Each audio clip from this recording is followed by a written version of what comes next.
All right, everybody, welcome into the Rant with me, Pugs Moran, from the Kelly Moore Memorial Studios in the beautiful E Gallery in Dallas's Design District. We are Radio Misfits Dallas, radiomisfits.com. Every day, talk radio for normal Americans. What is normal? I'll tell you what's normal. 70% of us, I believe, are still normal. 15% of us on the right, gone forever. Can't fix them. 15% of us on the left, gone. Well, they're in prison because they're blowing up Tesla dealerships. That leaves about 70% of us who can do business together. 70% of us who don't give a shit about whatever little things, make our differences politically or ideologically. We're normal Americans. That's who this show is for every day since 2021. Thank you. I know. Now, you may know a couple of things have changed here in the last couple of weeks. For the first couple of years of the show, it was a stream of consciousness rant performed by me and me alone. The Kelly Moore Studios have been beckoning for some guests. So over the last couple of weeks, we've brought in some guests. The first guest that we had here in the new studios was my son, Mason. Oh, and he was terrific. Who else have we had? We've had... we had Brandon. Yeah, he was the second one that we tested all of this on. We had Brandon. Then who did we have? We had somebody else. We had Aaron. Yeah, we had Aaron. He came by. It's time to roll out the big guns, the actual celebrities. It's time for us to now feel like we can do more than we have been. The studio's looking good. The lighting looks good. Ladies and gentlemen, please welcome to today's show our guest. He is the delightful, my friend of almost 20 years, Dr. Robert Schwartz. Look at him. Look at him there. Say hi, Schwartz. Hey. I was kind of under the impression I was the first guest on this thing. Nah, you're not. You're like the first. You're not even the first guest. There is a first real guest who I have in the hopper who's going to come in, but I got to make sure all of this is... Man, the lighting has been bad. I can't bring in actual, impressive people. No offense. I can't, you know what I mean? I can't bring in actual, noteworthy people. Look, I know Schwartz. So I'm like a body double for someone that you want. Test the lighting. Sir, you are a bon vivant. You are a raconteur. You are a man about town. You know how you like your whiskey, and you know how you like your softball pitches. There is nothing about you being here today that makes me wish someone better was. Thank you. I used to like my whiskey Peruvian. Oh, look at that. Throwback to the old days. Pull your mic in a little bit or talk up. You're too soft-spoken. Dr. Robert Schwartz is a preeminent plastic surgeon. He makes the best boobs in America. Do you know that I say that as a joke? I say that as a joke just because you're my friend. I'm like, he makes the best boobs. And if I'm being honest, I've seen the work. I've done here my due diligence. Yeah, I've seen the work here and there. You do fantastic work. And I always say that because you're my friend. And I know you're really good and I understand the whole thing. But I think people think that I just say that you're one of America's preeminent plastic surgeons because you're my friend. Do you know that I was in Chicago? I don't think I've told you this. I was in Chicago and I was talking with some woman who said that she was going to Dallas for plastic surgery, and she was going to you. Is that so? This was like 5 years ago. This was like it would have been I don't think I ever told you this. It was just before. And she's like, oh, I'm going to Dallas. I have friends down there, blah, blah, blah. And she started talking. She's like, I'm going down there. There's a really good plastic surgeon. And I'm like, oh, because my antenna went up immediately. Dude, I shit you not. She said your name, and I'm like, get out of here. Get up. I don't know what her name was. She was just a lady in a bar, but that's really flattering. Yeah, Thank you. I thought that was cool. So there he is. He's our guest today. Now, in addition to that, Schwartz and I are also buddies, and we used to host a show called Mansplaining. Mansplaining, ladies and gentlemen. Mansplaining. Explain to people what mansplaining was for those that don't know. It was you and I, two men who are well qualified to do so, weekly. Giving advice to callers on managing their relationships. Yeah, it was life advice. Relationships. I'll tell you what the idea was. Finance. Whatever. Yeah, anything. We just wanted to screw with people who were having difficulty. We just wanted to hear about what their problems were, understanding that these are all relatable issues to the greater audience out there. And we're not experts, but we've done a lot of things. I've been divorced twice.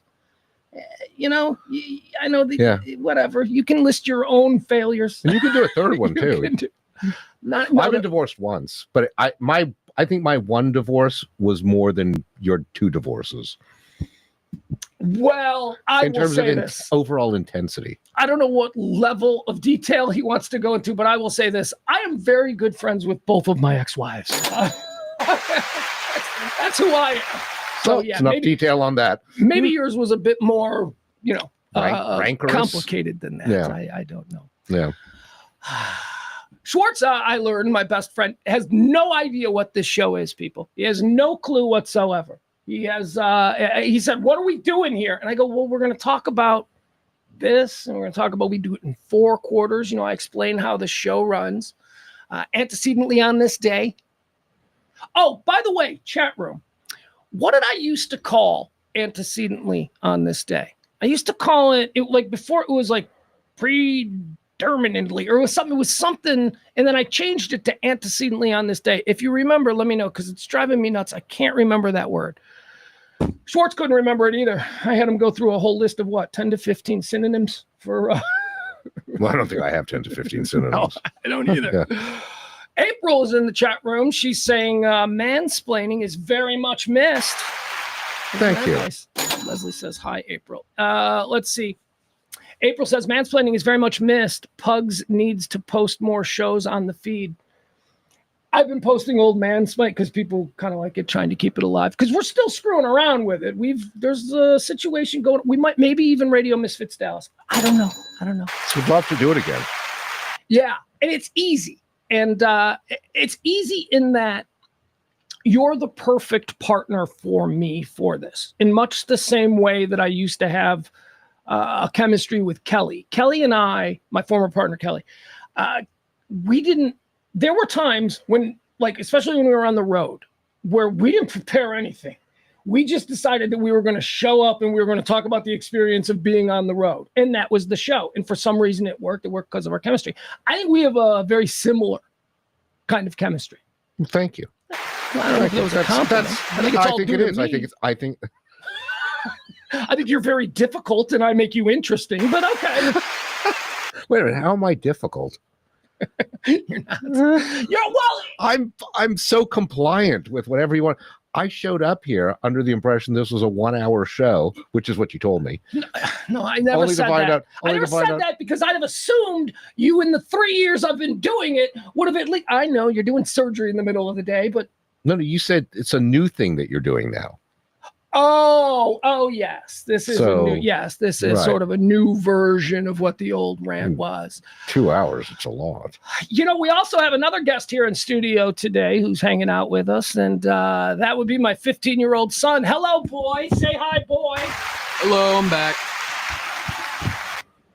Boy is, here's the problem. I used to have 4 microphones in here, and then I redid the studio so that we could have 2 primary, and I can't find the mic cords. So my son should have another mic, but he's going to share mine. Here, kiddo, sit right here, why don't you? It might be easier if you and I are sharing a microphone for this segment, if this is in fact a segment. Ladies and gentlemen, welcome to Small Talk. Do you like Small Talk, Schwartz? Love Small Talk. Kid's not on camera. That's okay, though, right? No. You're Although okay. the two of you I'm at that fine, microphone, you look like Paul and George. What is it? Paul and George? Like doing She Loves You on Ed Sullivan, sharing the one microphone. Too old, too obscure. When I told you that we were going to do birthdays and that one of them was Norman Fell, I didn't think you'd go that deep in like weird TV references from the 1960s. You get it now, though, don't you? No. Do you know you still don't get it? Schwartz. You've never seen old photos of the Beatles performing where they shared one microphone. They go, ooh, together into it. Oh, yeah, of course. Well, of course I've seen that. But you are specifically referencing some obscure act from the Ed Sullivan Show. The Beatles. Oh, you said Paul and George. Yes. See, I thought that was like, because you said Ed Sullivan Show, and I thought that was like some ventriloquist act or something that I didn't know about. Hmm. Do you know I've never seen? I didn't see the Ed Sullivan. You never watched the Ed Sullivan Show? When did it go off the air? Actually, yeah, you're enough younger than me. 69. You wouldn't have seen it. I was born in 69. I think it went off the air in the 70s, didn't it? Probably, but it was probably limping along while I was like 18 months old, and so and then it probably went off. Like here's my not great, sort of my deepest television memory. Okay. Now you tell me, I might be wrong about this because I don't even know the day and time. Is this your earliest television memory? Okay. Yeah. I remember Brady Bunch in first run. And was it on Friday nights at 7 on ABC? I don't know what time it was on. It was on Friday nights. Because it was on Friday nights. Okay, it would have been Friday at 7. I mean, that was like I was probably 3. And I'm like, Fridays at 7, Brady Bunch. That's my earliest TV memory. Isn't it wild that was like absolute prime time? Can you imagine anything like that now? Well, what are you talking about there? I don't know. You talking about numbers, vast audience? Yeah, I mean, that's crazy. Yeah. The numbers that television shows in the 70s did for just a random middle of the season episode, they're like NFL playoff numbers now because there were only 3 channels. Yeah, you didn't have a whole lot of options. There weren't a lot of competition. Okay, so Schwartz, small talk segment with my son Mason, 15 years old, not on camera. You don't need to see him. I have taken it upon myself, and I don't know. I know that you have lovely children of your own, 3, if I'm not mistaken. Right? Yeah.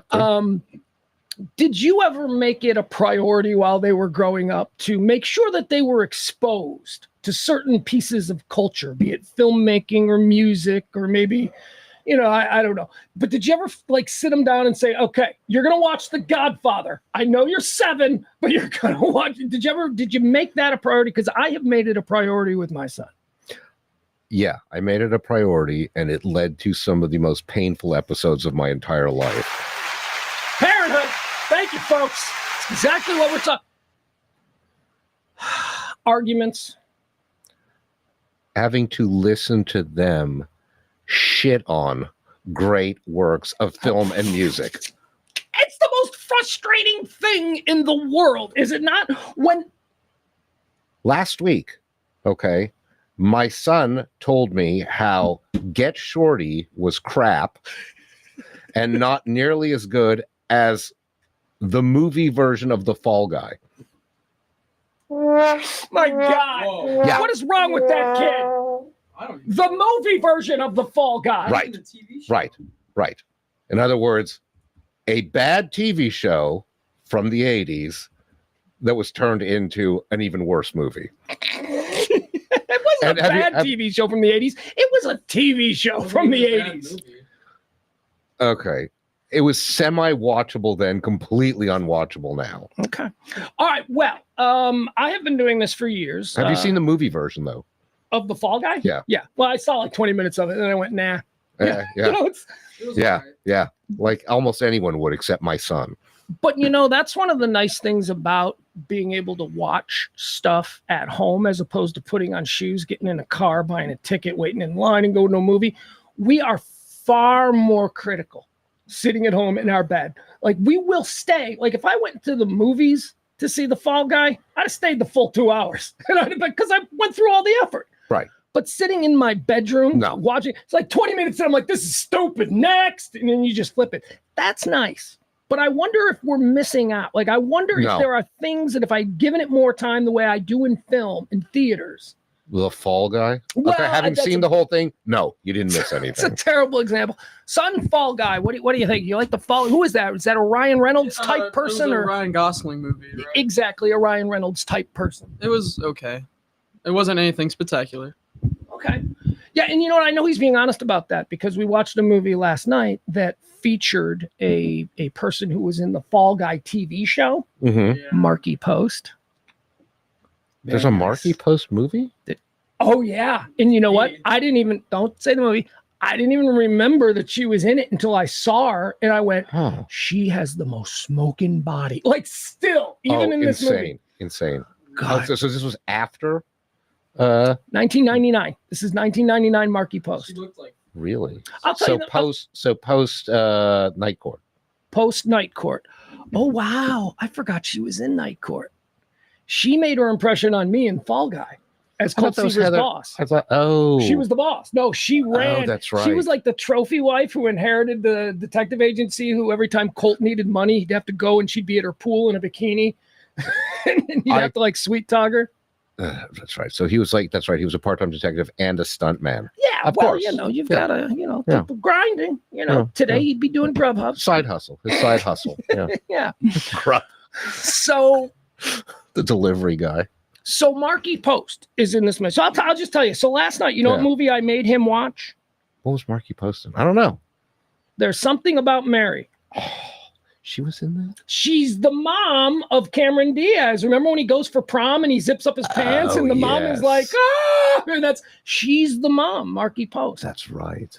That's right. So I made him watch. I want him to be exposed to the Farrelly brothers because I think that they do a specific kind of comedy that is different than other kinds of Dumb and Dumber, Kingpin, Something About Mary. Three Stooges. Did they do the Three Stooges? Yeah. They did the remake of the Three Stooges Which movie. was spectacular. Mason, the Three Stooges movie. Yeah. Remember we used to watch? I had no idea. Actually, now the original one? no. Do you remember the Three Stooges movie that we watched over and over again? Through the door, out the window, whatever. Nun. I remember With that the movie. Larry David as the nun. Yeah. That was incredibly good. That's right. It was the Farrelly brothers. Wow. Yeah, I would say if you want to see a funny movie about the Three Stooges movie, that update that the Farrelly brothers did. When was that? 2010 maybe, something like that? Yeah, somewhere around there. Because you were probably Yeah. I was like, Because I had low hopes for that movie. Yeah. And it was hilarious. Yeah. It was, Larry David was great in that. Larry David is the nun, yeah, and then the hot nun, right? Kate, whatever her name was, the bikini model who was playing the smoke show nun. Who else was in that? Anyway, we don't need to get into that. The point is, I think it's important that he have an understanding of how the Farrelly brothers did movies and comedy and all that, because he's very into comedy. So I made him watch There's Something About Mary last night. Here we go. My 15-year-old son, here's his review of There's Something About Mary. Cameron Diaz is and still is hot. That's it. No takeaways. Nope. How does he know she's still hot? Well, that's right. She's not still hot. That's her like 25 years ago. She's still hot. All right. So Something About So Mary. he looked her up afterwards. Oh, yeah. Something About Mary did not resonate at all with him. It did. Wait, that's his whole take on it? That's his whole thing. There's nothing else. No, he kept saying, "How much longer?" It's like the worst. Yeah. This is what comes from growing up watching 11-second videos in rapid succession. No attention span. Isn't that exactly what I said? Oh, yeah. Yes, he can't, not him. I don't want to put it on him because look, let me put first it on say, him. I'm bad. all right, but let me I'm give bad. I'm not the worst, though. let me give full context. Straight A student, honors across the board, offensive lineman of the year, standout for everything good. He's good. He can't follow a story. And I don't think anybody in his generation can follow a story. Mm-mm. Shakespeare is going to go away because there is no way. Last time you read from Shakespeare. Literally. I'm the fall guy. My son was like, I can't follow this. I go, I can't follow the fall guy. I go, there's nothing to even follow. There's no story. They're just driving around really fast and chasing each other. Hold on. Wait a second. Oh, yeah, there you go. That's right. Byron in the chat room wants to know the Three Stooges film that we were talking about. He wants to know, is that Will Sasso as Curly? Yeah. Yeah. And the other guy who plays Mo, who's got a really long Greek last name, like Diamantopoulos or whatever, that guy's awesome in everything. I see him. The three of them nailed those characters perfectly. Sean Hayes, Jack from Will and Grace. Of course, Sean Hayes played Larry. Yeah, that is a good movie. We should watch that again. The casting was amazing on that. We should watch the Three Stooges movie again because you haven't seen it since you were like 5. I tried to watch it, but I couldn't find it anywhere. Just because I remembered it. Yeah, that was really the second. Movie. I think that was the second best replacement casting I've ever seen.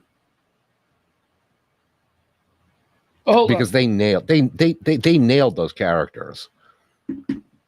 Oh, the Stooges characters? Yeah. Well, I don't know about Will Sasso. I mean, I think Will Sasso probably had done Curly on Mad TV, but I know for a fact that Jack had done Larry on Will and Grace. That's where they saw him. There was like an episode, a Halloween episode or something they were all really good at doing those roles. I thought the Mo guy was the best though. I thought that guy was really doing something I thought all of them were perfect in the role and not doing obvious imitations of the originals. Tributes, would you say? Tributes. As opposed to? Yeah. All right. Homage. So, Something About Mary, Mason, 1 to 10. What do you give Something About Mary 1 to 10? 8.5. It was a good movie. I mean, no enthusiasm, but an 8.5. We'll take that. I would agree with that. It's a good movie, but it's not the best. What do you want? Come on. He learned stuff, too. He learned. What did he learn? He learned What stuff. did he learn? What did I learn? You know what? He learned practical things. I did. For instance, what should a man do before he goes out on a date with a girl that he's really attracted to? Got to clean the pipes.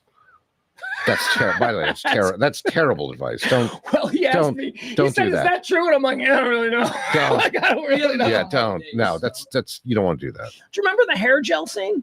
Yeah. From Something About Mary? Yeah. Right, that's because he was a Woogie. Chris Elliott gave him the advice that he can't go out with a loaded gun like that. Yeah. Yeah. All right. So No, I'm just trying to tell your son there's a high probability if you do that, you just won't even go out. Because really, why? it's true. What's the point? You're going to end up canceling plans. Listen to your Uncle Schwartzy. That's actually really good advice. So, Something About Mary, it's Just maybe it's not as calm practical. yourself down a little bit. Don't go that far. Don't be so desperate. Just Don't be so- relax, you can okay? handle it. All right, It's so not the last date you'll ever go on. now the second movie, which was actually the first movie that we watched, Schwartz, Friday night, it was his idea, or Saturday night, I think it was his idea. He suggested it because I had said it a bunch of times in the past. I'm like, I want to watch this. He said to me, hey, let's watch Saturday Night Fever. Really? Yeah. You watched Saturday Night Fever. Yeah. Schwartz, interview my 15-year-old There's son. a reason I said that, though. Interview my son about I'm watching. curious, what made you want to watch Saturday I Night thought Fever? John Travolta was really funny in A Civil Action. Wait, what? What's a civil action? It's a movie he did. It's very funny. I liked it. Is It's it? not a funny movie, but he's funny in it.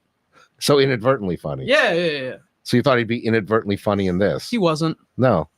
Oh, yes, he was. He was It's a extremely funny. It's a great movie. He was a dunce in that movie. He wasn't smart. He was a beautiful idiot. That's what I kept calling him. He's the greatest beautiful idiot in Hollywood history. Oh, so many legendary scenes. The Verrazano Bridge, Yeah. Verrazano Narrows Bridge scene. Oh, So here's my thinking on this. I wanted him to see this a while ago because I think that depending on when you were born, there are there's a lot of junk about like either you hate disco or that movie is, the gay disco movie. There's a lot of I don't that. think anyone cares anymore. No, I don't either. Right. But I do think that the test of time has been passed, which is that this film is classic. This film is absolutely. It's been one of my favorite movies of all time. Mine too. From the first, I remember seeing it in a theater. I remember going to see it. Yeah. Were you? I remember not only remember going to see it, I remember seeing the poster promoting it, seeing another movie months before it came out. I was trying to explain to him what an unbelievable run John Travolta was on. How he went from being the most popular TV character in Vinnie Barbarino on TV, straight into, while he's filming Welcome Back, Kotter, he's doing Saturday Night Live Saturday Night Fever across town. Oh, and then he did Boy in the Plastic Bubble before. He did the TV movie. That's Yeah. right, the ABC TV movie. That was also simultaneous with his rise with Welcome Back, Kotter. But he rolled straight from Saturday Night Fever right into Grease. Yeah. I mean, yeah, Urban Cowboy. Right into Urban Cowboy. Yeah, I was continuing my run. Yeah.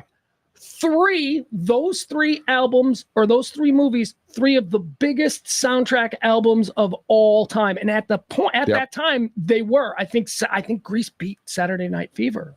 I'm not sure. You want to talk about a run though? What about the run that the Bee Gees were on in 1977? Oh, have you ever looked at like the top 40 charts of 1977? It's that album. It's not only Bee Gees performing songs, but it's songs they wrote for like Yvonne Elliman and like all Tavares, of these. Oh my all of God. that. So Mace, tell us a little bit. I want you to talk to Schwartz. Talk about ask him what he felt about Saturday Night Fever, and I'll interject when appropriate. Yeah, okay. All right. Well, I'm asking him what he thought, or he's asking me what I thought. Yeah, what's going on? Yeah, so what What did you think about Saturday Night Fever? It was a movie of all time. It was certainly something. I think the main characters are detestable. They just fight gay people and date rape girls. Yeah, okay. It's a good movie, though. So let me tell you this. That is something that was very interesting because I don't know if at the time Tony Manero, John Travolta, and his crew were being sort of framed as anti-heroes. I don't even know if that was a thing in the 70s.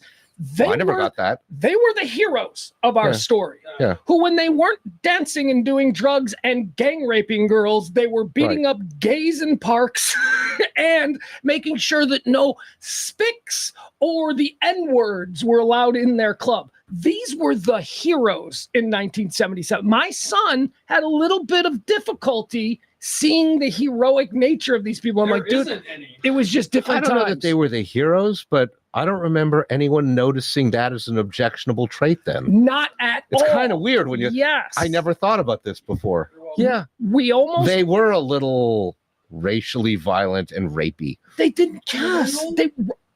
We almost had to turn it off during the scene where Donna Pescow, who, of course, would go on to be Angie on ABC2. Donna Pescow, who so desperately wanted to make it with Tony. She wanted to give Tony her virginity, and he just didn't want anything to do with her. And he was, oh, God, he was so funny with her.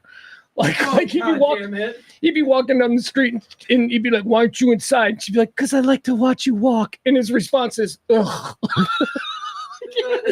No, he said, "Oh damn it," and we were like, "Oh shit!" And we laughed like. I remember watching that movie at the time and thinking, you know, because I'm watching this, I was, I don't know, what, 15, something like that. Yeah, and really unattractive to anyone at that point. So, like, there was nothing going on. I'm just thinking, like, why don't you do her? What is your problem? Oh, Donna Pescow. Yeah. I thought.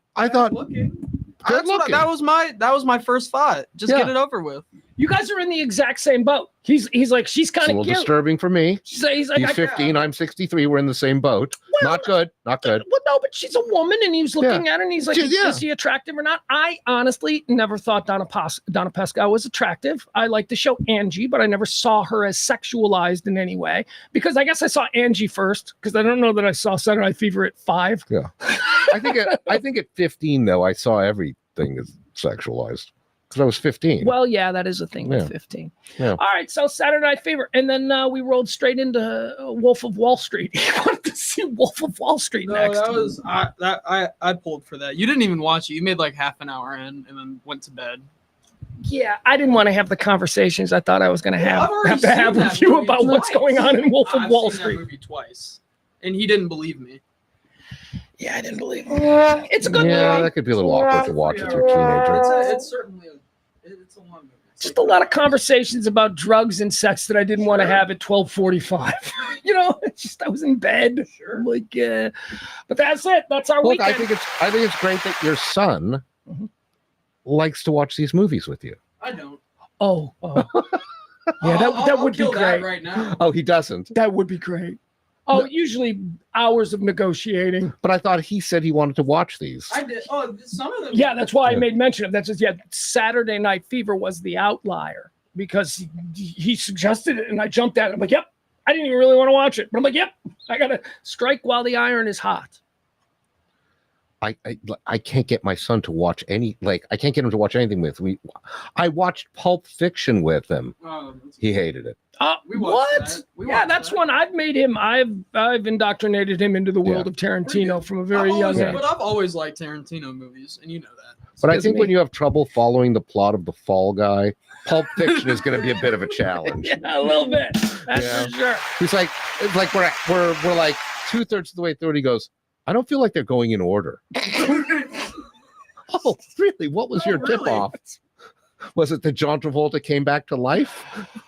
All right, what do you say we get started? Let's do the show the way it's supposed to be done. It is The Rant with me, Pugs Moran. Welcome into the Kelly Moore Memorial Studios. It is, did you know, the 83rd day of the year. There is 282 days remaining until the end of the year. So as we like to say around these parts, get those New Year's Eve plans started. Let's get into quarter one. We call it antecedently on this day. So look back at all the things that have helped shape our understanding of what this day has been. Schwartz, are you ready to jump back into history and talk about a few things? Always. All right, very good. Let's see here. Antecedently on this day, 1765. Going all the way back to 1765. Am I supposed to guess what happened in 1760? Okay. No, don't worry. Good. Just sit and look Thanks. pretty. All right. Great Britain passes the Quartering Act, which requires the 13 colonies to house British troops. 1765. Britain, we're here in the colonies. Britain over there, they decide that Schwartz, the 5th Battalion is gonna come live in your backyard now, and you have to feed them. That's a law that they passed in England. I'm gonna go with against. Against, yes. Okay. We were so against it that I heard that. Yeah. It was the third most important thing when we started this country.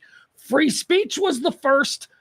Guns was the second, if you don't like what we're saying. And the third amendment to the United States Constitution, the third thing on their list. British house guests. Yes, no Brits staying in the house. No. That's how important it was. Third Amendment to the United States. On this day in 1765, Great Britain passes the law that says colonists must quarter British troops. Antecedently on this day in 1832 in Hiram, Ohio, a group of men beat and tar and feather Mormon leader Joseph Smith.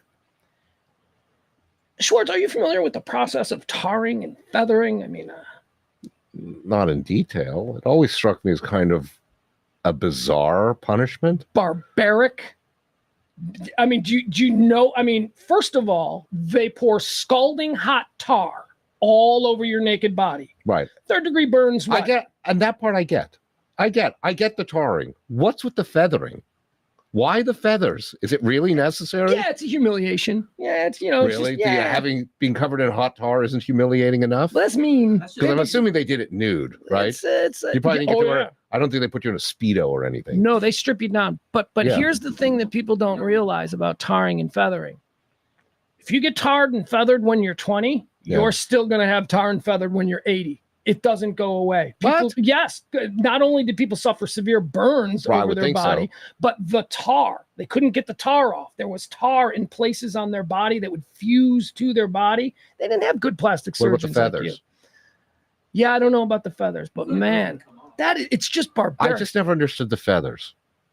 Humiliation. It's just it's unnecessary. So that's you. So you're there. Schwartz is there. I'm good with the tarring. 1832. He's like, gentlemen, well done with the tarring. The feathers, a little much. It's a little much. A little much. Do we have to humiliate him? It's like the unnecessity of like sprinkles on a Sunday. You don't need it. Antecedently on this day, 1944, Schwartz, World War II, in an event later dramatized in the movie The Great Escape, 76 Allied prisoners of war begin breaking out of the German camp Stalag Luft 3. Oh, what a great movie. What a great... Put a pin in this. We're going to trust me. Has your son seen this one? My son... I don't want to go too deep into this because, trust me, we're going to revisit some of the elements of this particular conversation. Steve McQueen is my favorite actor of all time. Steve McQueen is my favorite actor of all time. Look at this. This is why we're friends. How do you feel about Sam Rockwell? I like Sam Rockwell. Because he's like number 2 right now. And although he's not like Steve McQueen, I'm like, there was a rumor that he was going to play Steve McQueen in the Steve McQueen bio. And I'm like, yes. I could see that. Lost my thing here. Okay. So Steve McQueen is my favorite actor. The Great Escape. Go. Tell me about The Great Escape. Oh, it's one of my favorite movies of all time. It's the ultimate. It is the ultimate guy movie. I think The Magnificent Seven, another Steve McQueen, is up there as Kelly's Heroes. I think is another one. What's the other one? There's that period, the 1960s into like 1975, mid 70s, right? Yeah. Yep. Guy movies, unapologetic Bullet. Yeah. French Connection. But it's like you start watching The Great Escape, and it's like everyone is in that. Every 70s, 60s, and 70s guy, legendary movie star is in that thing. Yeah, same with like The Dirty Dozen or Kelly's Heroes and that kind of stuff. I love those movies. And do you know what? The one thing, the element that is missing from those movies that has been shoehorned into every other film since, do you know what it is that those movies do not have? Women? sort of a bullshit romantic subplot. None of them have a bullshit. Hard to do in a German POW camp. Oh, what? Steve McQueen's character didn't have a daughter at home, a teen daughter who he was writing to for. See, that kind of bullshit ruins movies. He's having a romantic relationship with his daughter at home. No, but there's always, like in cop movies, the cop always has he's a single dad of a teen daughter. It's always some bullshit nonsense that does nothing to further the story. No. And it's just there to make us think that this guy who's going to beat up a bunch of minorities is a good dude. You know, it's that's wasted. what it is. It's wasted unnecessary character development. There's no background character to a Clint Eastwood part. No, there's nothing. No, but they feel they need to make him likable because he's going to do things in the character of Dirty Harry that are going to make him, bad. So you got to give him like a paralyzed kid that he's, you got to give him something so that the audience goes, oh, but he's the movies we're talking about here, The Great Escape, The Dirty Dozen, they don't have any of that BS. Yeah, I think you said unapologetic. Mm-hmm. That's the perfect word for it. Yeah. Yep. All right. It was on this day, the film The Great Escape. The thing actually happened. Antecedently on this day in 1989 in Prince William Sound, Alaska, the Exxon Valdez spills 240,000 barrels of crude oil after running aground. Let me just say this. I got no issue. I got no beef with the environmental people. I don't. I think it's probably in our best interest if we are nice to, this place in the air and all that. That's fine. Okay, whatever. You get the feeling now, all these years later, that maybe the Exxon Valdez story was a bit overblown. You think? A little? We still got whales. Could you even find a drop of oil on that beach now? Well, it has been cleaned up. Right. It happens. Right. It's like the former Mrs. Schwartz who would lose it over some spilled soup in the kitchen that there's no trace of the next day. Just clean it up. Yeah, you clean it up. I understand in the moment it was a big deal for the people there, and I get that there's some wildlife. Was it? What was it really? I don't know. That's the whole thing. There was a bird with crap on it. Was there? Was it really? How many people were even there? None. No one. But it's not like people are jet skiing in that. No. That's not like vacation area. Yeah. That's not where the fawns did the water skiing. Again. It's ridiculous. What I'm saying is that yes, it was a real thing. It's a terrible thing. Environment is bad. But we were led to believe in the moment that this was the end of wildlife. We have to stop using oil. Right. Yeah. And it's like, just, okay. Yeah, no, birds die. What if we make stronger boats? How about that? How about we still use oil? What if we accept that bad things will happen occasionally? Why don't we accept we're all going to die? Yeah, something bad is going to happen to you. Like, if not today, next week. Just get over it. I got to tell you, I'm tired of worrying about what generations 200 years down the line are going to have to deal with. Were they worrying about us 200 years ago? I don't think they were. No. Antecedently on this day in the year 1999, I like this story. I mean, it's terrible, but it's kind of a weird story. 1989, a truck carrying margarine and flour crashes inside the Mont Blanc tunnel, creating an inferno. It killed a bunch of people, so that's but flour and butter in a mountain. So there's a tunnel that connects France to Italy. It runs through the Alps. Yeah. Or is that the Alps? It's basically like it turned it into like a giant rock eclair. Is that? I was trying to figure out what can you make with butter and flour. With the stuff like spraying out the ends. You can make almost every baked good with flour and butter, dude. Croissants. And it happened right in the middle of the tunnel between it. They entered in the French side and they were going out the Italian side. I don't know. Is it French or Italian bread? French side. There you go. Yeah. 1999. Did they clean it up? Yeah, they cleaned it up. It's fine. Okay. 39 people died.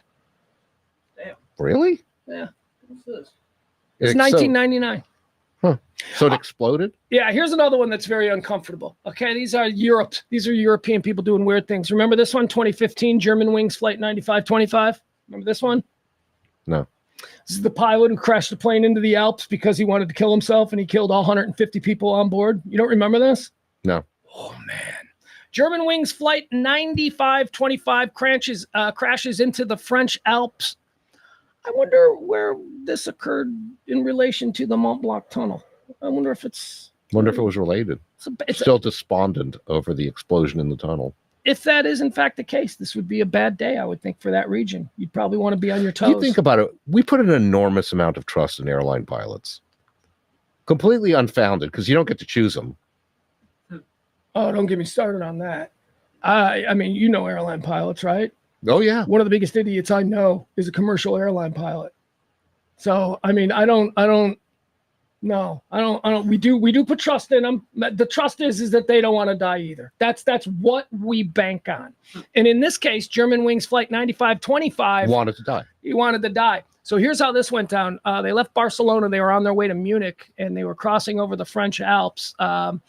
The co-pilot is the guy who did it. The pilot got up to go to the bathroom, and when he did, the co-pilot locked the cockpit door and set the autopilot on a descent, and it just eventually the black box recording has, you can hear the pilot and people screaming in the cabin, banging on the door as the horrifying is all I can say. Horrifying. You know, Schwartz, not only do we put this kind of weird trust into pilots, but just on a more everyday level, we put this kind of trust in people on the road. Very true. I was explaining this to my son. We were talking a little bit about this. My son is driving, and he's got his driver's permit and all that stuff. And so we've been out driving all weekend. I was telling him, I'm like, look, this is, what did I say? Driving is communism. I go, we all trust that the other person has everyone's collective best interest in heart, right? That's the one time in America when we all believe in communism. I'm reminded of Annie Hall. Have you ever seen Annie Hall? I know what you're getting at. The brother, Christopher Walken, who plays Annie Hall's brother. I think it's the first thing I ever saw him in. They are driving. Woody Allen's character, Elvie, I think is his name, goes to visit. Alvie. Yeah. Goes to visit Annie Hall's family in Wisconsin, and they stay for a weekend. And on their way back to the airport to leave, they're being driven to the airport by Annie Hall's brother, who is Christopher Walken. And again, first time you've seen him, like one of his early roles. I don't think I saw him in anything before that. That was before The Deer Hunter, wasn't it? Oh, yeah, for sure. I think Deer Hunter was like 77, and I think Annie Hall was 79, 80. I think it was I think Annie Hall was 77. I think Deer Hunter was like 80. You might be right. It's flipped. Okay. So anyway, the premise is that he's her brother, and he's driving them to the airport, and they're rolling through a dark, winding Wisconsin, deeply forested road. Yeah. It's a one-lane highway. And what does he do? I can't remember exactly. He starts having this really dark stream of consciousness about thinking about like just driving off the road, about or how something. Easy it would be to just drive into oncoming traffic, and would anybody even really care or remember any of us? And that's what I think of all the time, because that is if that guy is out on the road, you know, we're all his potential victim. We trust that person is going to stop at the stoplight. We trust that this person is checking their blind spot. And I'm telling you, man. Well, I trust less and less now. So like if I have the green light, okay, I'm old now. So I start slowing down a little bit and seeing if anyone's looking like they're going to run the red light. Oh, I do too. I do that now. Well, as my kid is learning to drive, I'm trying to tell, like we were going through a parking lot. Yeah. On purpose. I wanted to see what, and people just get into the party and they back out, especially without looking. Yeah. Hillcrest. You familiar with Hillcrest through SMU Highland Park? That is really treacherous. Snyder Plaza. Terrible. People just back up. They don't even check. So I took him through there just so that he can, keep his head on a swivel. I'm like, you need to be looking at people getting into cars. Look for people sitting in cars that you don't see. Maybe their brake lights aren't even on yet. Yeah. But they're about to, so anyway, it's scary. It's scary. Did you enjoy teaching your kids how to drive? Oh my God. Oh. So my son who's 22 got his license last year. What? Yeah. At 21. See, this is didn't care till then. Yeah. I taught him to drive. It was fairly painful. Did you teach him to drive when he was 15, 16? No. Or when he was 20? No, no. Really? He hadn't taken, I wasn't going to teach him to drive until he took like the written tests and stuff, and he just never got around. He never cared. He never bothered to do it. My daughter, who's 19, still doesn't drive. And this one's more problematic because, okay, so I was teaching her to drive, and this is the first or second time, and we're driving on a quiet street in my neighborhood. She's going down the left side. I go, what are you doing? She goes, what do you mean? I go, I don't know. Did we go further than I thought? Are we in England now? Why are you on the left side of the road? What's happening? She goes, what do you mean? I go, what do you mean? What do I mean? Do you not see you're on the opposite side of the road that you're supposed to be on? No. Did it devolve into screaming matches? No, it devolved into me going, okay, we'll resume this another day. Ours is and it's not a good situation for the 15-year-old who's already nervous to be screaming at the top of his lungs at me and me screaming at the top of the lungs. Screaming at you? Yes, what's he screaming at you about? No, you scream at me. No, he screams at me, and then I try to say stop screaming while I'm driving. I can't tell you to stop screaming. What were you screaming at him about? What did he do? Yeah, he screams at me. Yeah. Okay. All right. So here's how it is. All right. This is look. We don't hold on. You are a good driver. You are a very good driver, but you are a young driver. So let's not.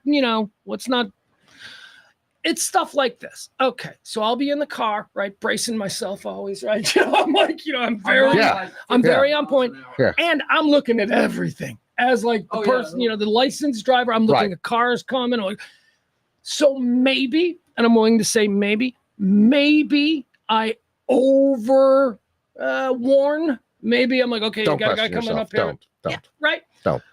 So what'll happen is that I will, at some point, I'll do this. Oh, jeez. Like that when something, right? When a guy pulls in front of us and I'm not sure that my kid sees it. Looming death. Right. So my reaction is usually, go right there, watch him. Yeah. His reaction is, I got it. My reaction is, don't yell at me. His reaction is, you're making me nervous. That's the problem. That's the problem. Yeah. And that's not good for anybody. I don't know. Who taught you to drive? Driver's ed, school. So a driving instructor? School. We had driver's ed. It was a class you took when you were coming up on your driver's license. We didn't have that. We don't have that. Hold on. One at a time. What do you say, Mace? Well, because that's a big thing now. We don't have that at school. Yeah. I get that. We didn't have it either. Yeah, but you went to school in a foreign country. I don't know what they're doing. We had cars. You had cars, yeah, but I don't know. You guys probably learned how to ride a moose. Okay, so I was bringing this up to defend you. Okay. Because I was taught to drive by my dad. Right. Okay. My dad teaching me to drive involved punching me while I was driving. Punching me. So you raising your voice to him to warn him of danger? My dad would punch me in the thigh, giving me a Charlie horse going, clutch, clutch, clutch, clutch. Oh, I thought he was just trying to distract you to see how you do under pressure. No, he was trying to remind me to clutch better by punching me while I'm driving. Well, here's the other thing about my son, because yes, sometimes I let him drive now and we're practicing and all that, but most of the time still I'm driving. I don't know if you know this, Schwartz. My son is the perfect driver who knows every single rule, and that apparently every time I get into the car within the first minute, I've already broken 15 rules. Yeah. And he will tell me each thing that I'm doing wrong, even though I've been driving for 40 years. Yeah, right. And also regarding those rules, no one gives a shit.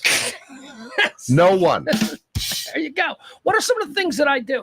You didn't stop for a railroad crossing? What was it? You just use your phone while driving, and you try to bring up the fact that you're a good driver, and then I counter with that other people aren't, and it's not about you. All right, that's great. So let's establish it. When you say use my phone, what am I doing on my phone? Texting, Posting. Changing music. Wait a second. Hold on. Stop. What was the first thing you said? Texting, looking at music. Not true. Texting. I never text while I'm never. Can I say it? How does it feel to lie live on air? I never text when I'm in the car. That's an absolute truth. I change music. How else would you change the music? I change by the steering wheel. It has a button on it. No. Yeah. The button on the steering wheel doesn't allow me to search Spotify. Yeah, no. And distraction is distraction. It doesn't matter what button you're pushing. And besides, I'm good enough that after 40 years of driving, a lot of this you think is serious. I just like to annoy you. Yeah, well, don't, because it sucks. And it's like, I got a 15-year-old griping every little thing that I do. It's so irritating. You didn't stop at that stop sign, man. I stop at every stop sign. And that's the other thing. When he's in the car with me now, I am extra vigilant. I am doing everything just as an example to make sure that he sees. So for him to now be nitpicking stuff, I'm like, bitch, you should see what I do when you're not in the car. I'll eat a double cheeseburger. You know, You'll cook that double cheeseburger. You've got a griddle in the back seat. You little jerk. All right, let's do birthdays. They say it's their birthday. We don't know. I haven't gone around to all the county offices or spoken to their mothers, but published reports say that these people are celebrating birthdays today. Schwartz, first and foremost, born on this day in 1874. You got any thoughts on Harry Houdini? Oh, do we know he's dead? Well, he was born in 1874, so it's a good guess. It's a clue. It's a good clue. Mhm. Yeah. Do I have any thoughts on him? Yeah. Not really. Like a hot take on Harry Houdini? Yeah, I don't either. No. How about this one? Let's try. 1924, Norman Fell.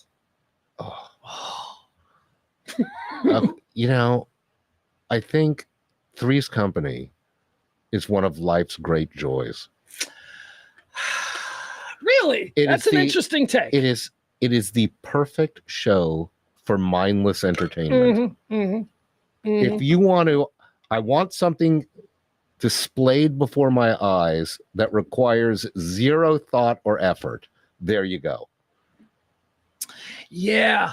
Okay, so Norman Fell, of course, played Mr. Roper. He played. He was married to Mrs. Roper. They lived upstairs. They ran this apartment complex. I guess it wasn't a corporate. I think they lived downstairs, didn't they? But they ran the complex, right? Yeah, they were the managers. So this wasn't like managers. Like today, it's like a it's usually a corporation that runs your apartment. It's a 20-year-old. The people in the office don't live there most of the time. No. They go somewhere else. So this was an interesting 1970s thing. They seemed to run this. I don't know. Was this from the exterior shot? It looked like one building, so it wasn't necessarily a complex. Looked like maybe like 10 apartments. What was the premise of Three's Company? My 15-year-old son. Do you know what the premise of Three's Company was? What do you think the answer is? Well, I don't know. I don't know what your cultural awareness is. Schwartz, what was the premise of Three's Company? That was a genuine. The overall premise was, although this never really played out that much, is that Jack, John Ritter, wanted to live with these two female roommates, which was, I guess, semi-scandalous at the time. Though I had two female roommates around that time. Unmarried man and two unmarried women living together as friends, mind you. You know, as friends. He wasn't dating one of them. Not voluntary on his part. Right. He would needed a place. He would have. No, he would have slept with both of them. Oh, you think Janet? I don't think Jack was really into Janet. Do you? I think I think Larry Dallas upstairs would have been fine with Janet. I think Jack was. I think he would have. All right. So explain. Wouldn't you? Janet? Yeah. Joyce DeWitt? Yeah. No. Aren't you the fussy man? She had like a Harpo Marx fro. I was not into that. You know, with a dark-haired. They make hats.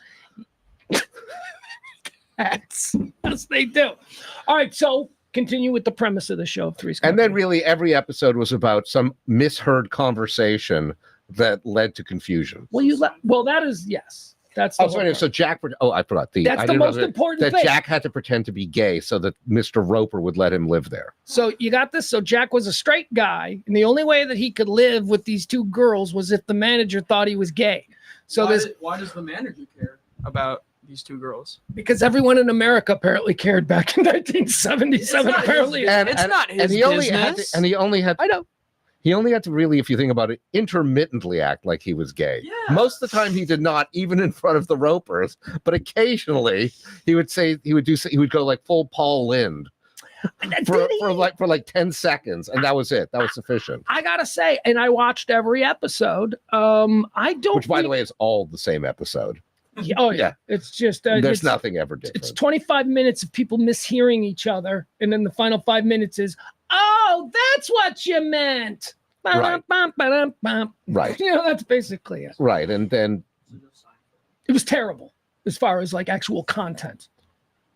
When you look back on almost everything from that era, it was terrible as far as actual content. It was. Everything that wasn't made by Norman Lear was absolute garbage.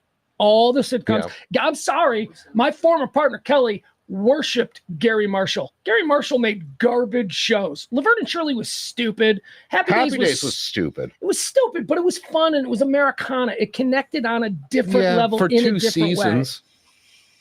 way. No, Gary Marshall, It was schlock, Love American Style. Yeah, well, which is great. I do love American Style. Don't get me wrong. But yeah, it wasn't like Norman Lear was doing something. James L. Brooks with Taxi and then afterwards with Cheers was doing something. It was smarter. It was more of an attitude.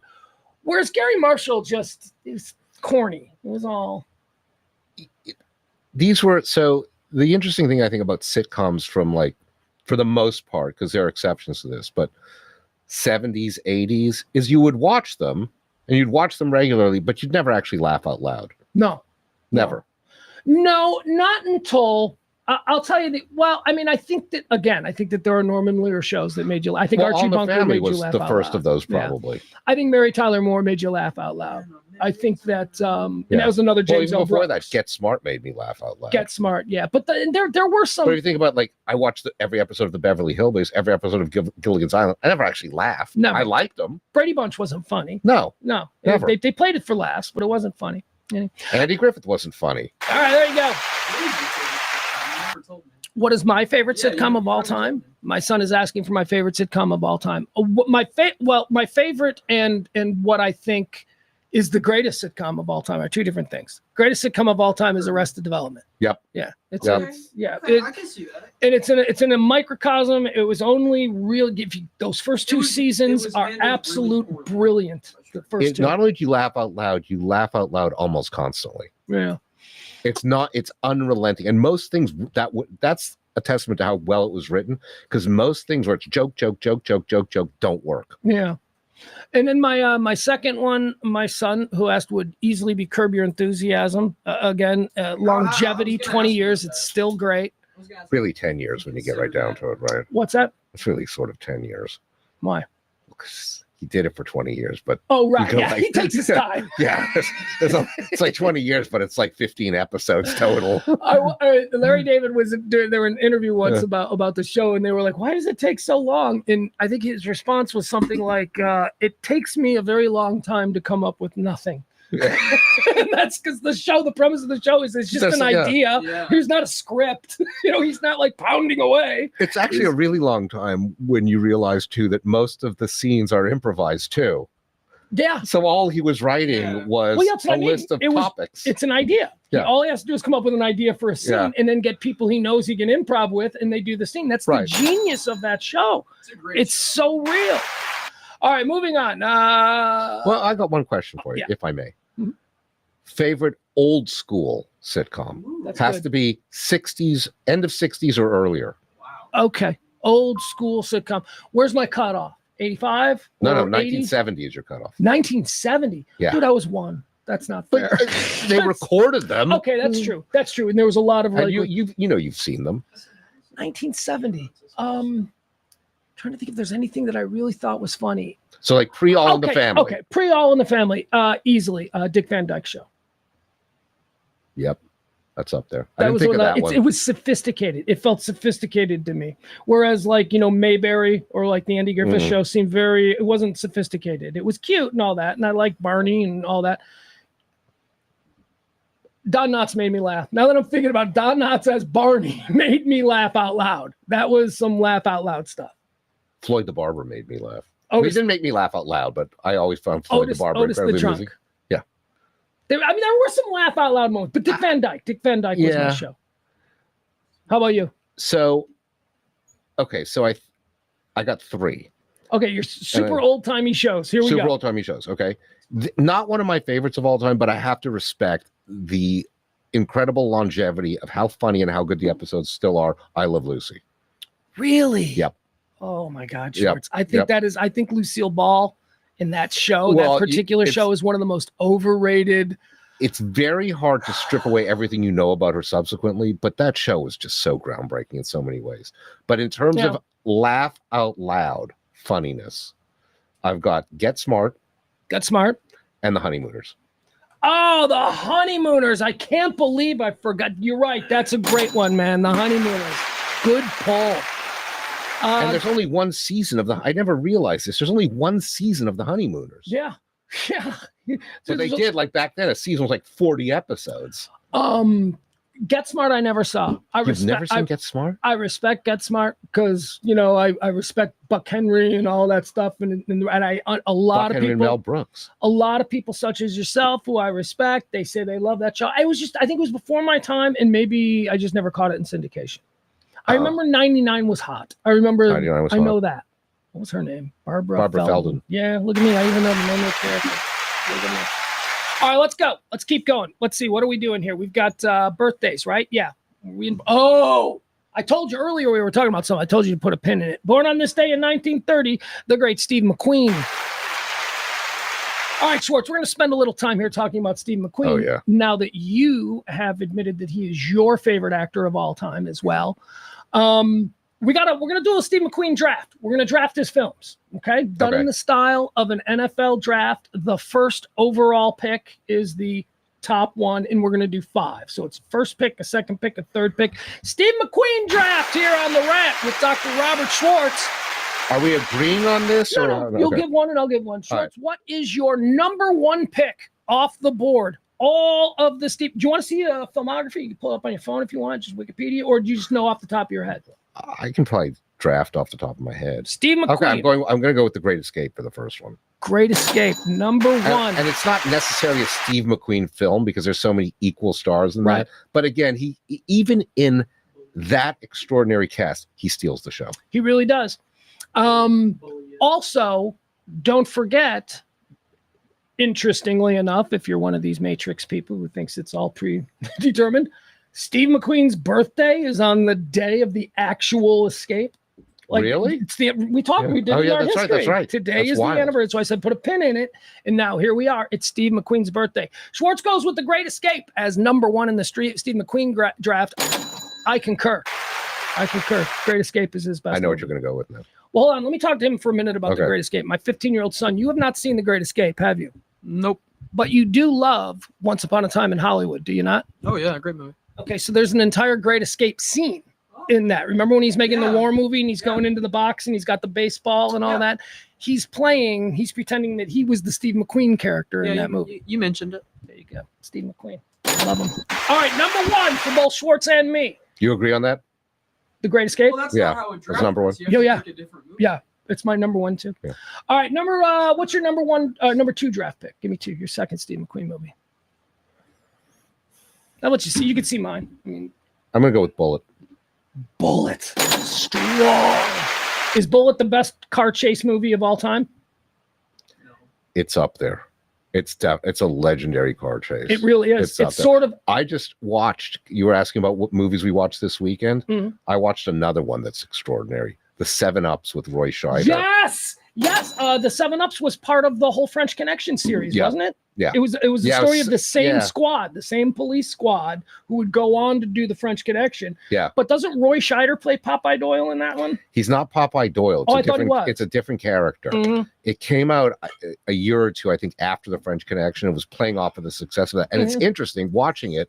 I never noticed this before. There's one scene where they're staking something out and a guy walks in front of their car who looks like Gene Hackman dressed in the Popeye Doyle character.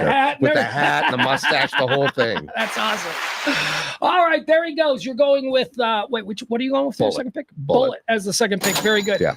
I am also going with a car movie. My second pick in the Steve McQueen draft is Le Mans, which I believe is the greatest auto racing film ever made.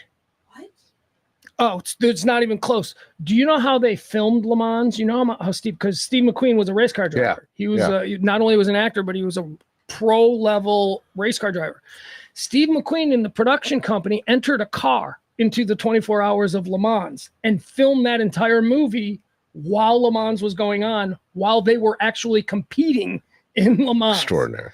It is reality TV meets scripted. It is one of the most incredibly made films of all time. And if you like Formula One racing, or if you like just auto racing, oh my God, you'll feel it. The rumble, the noise. Le Mans is number 2 on my list. Schwartz, number 3, Steve McQueen draft on his birthday.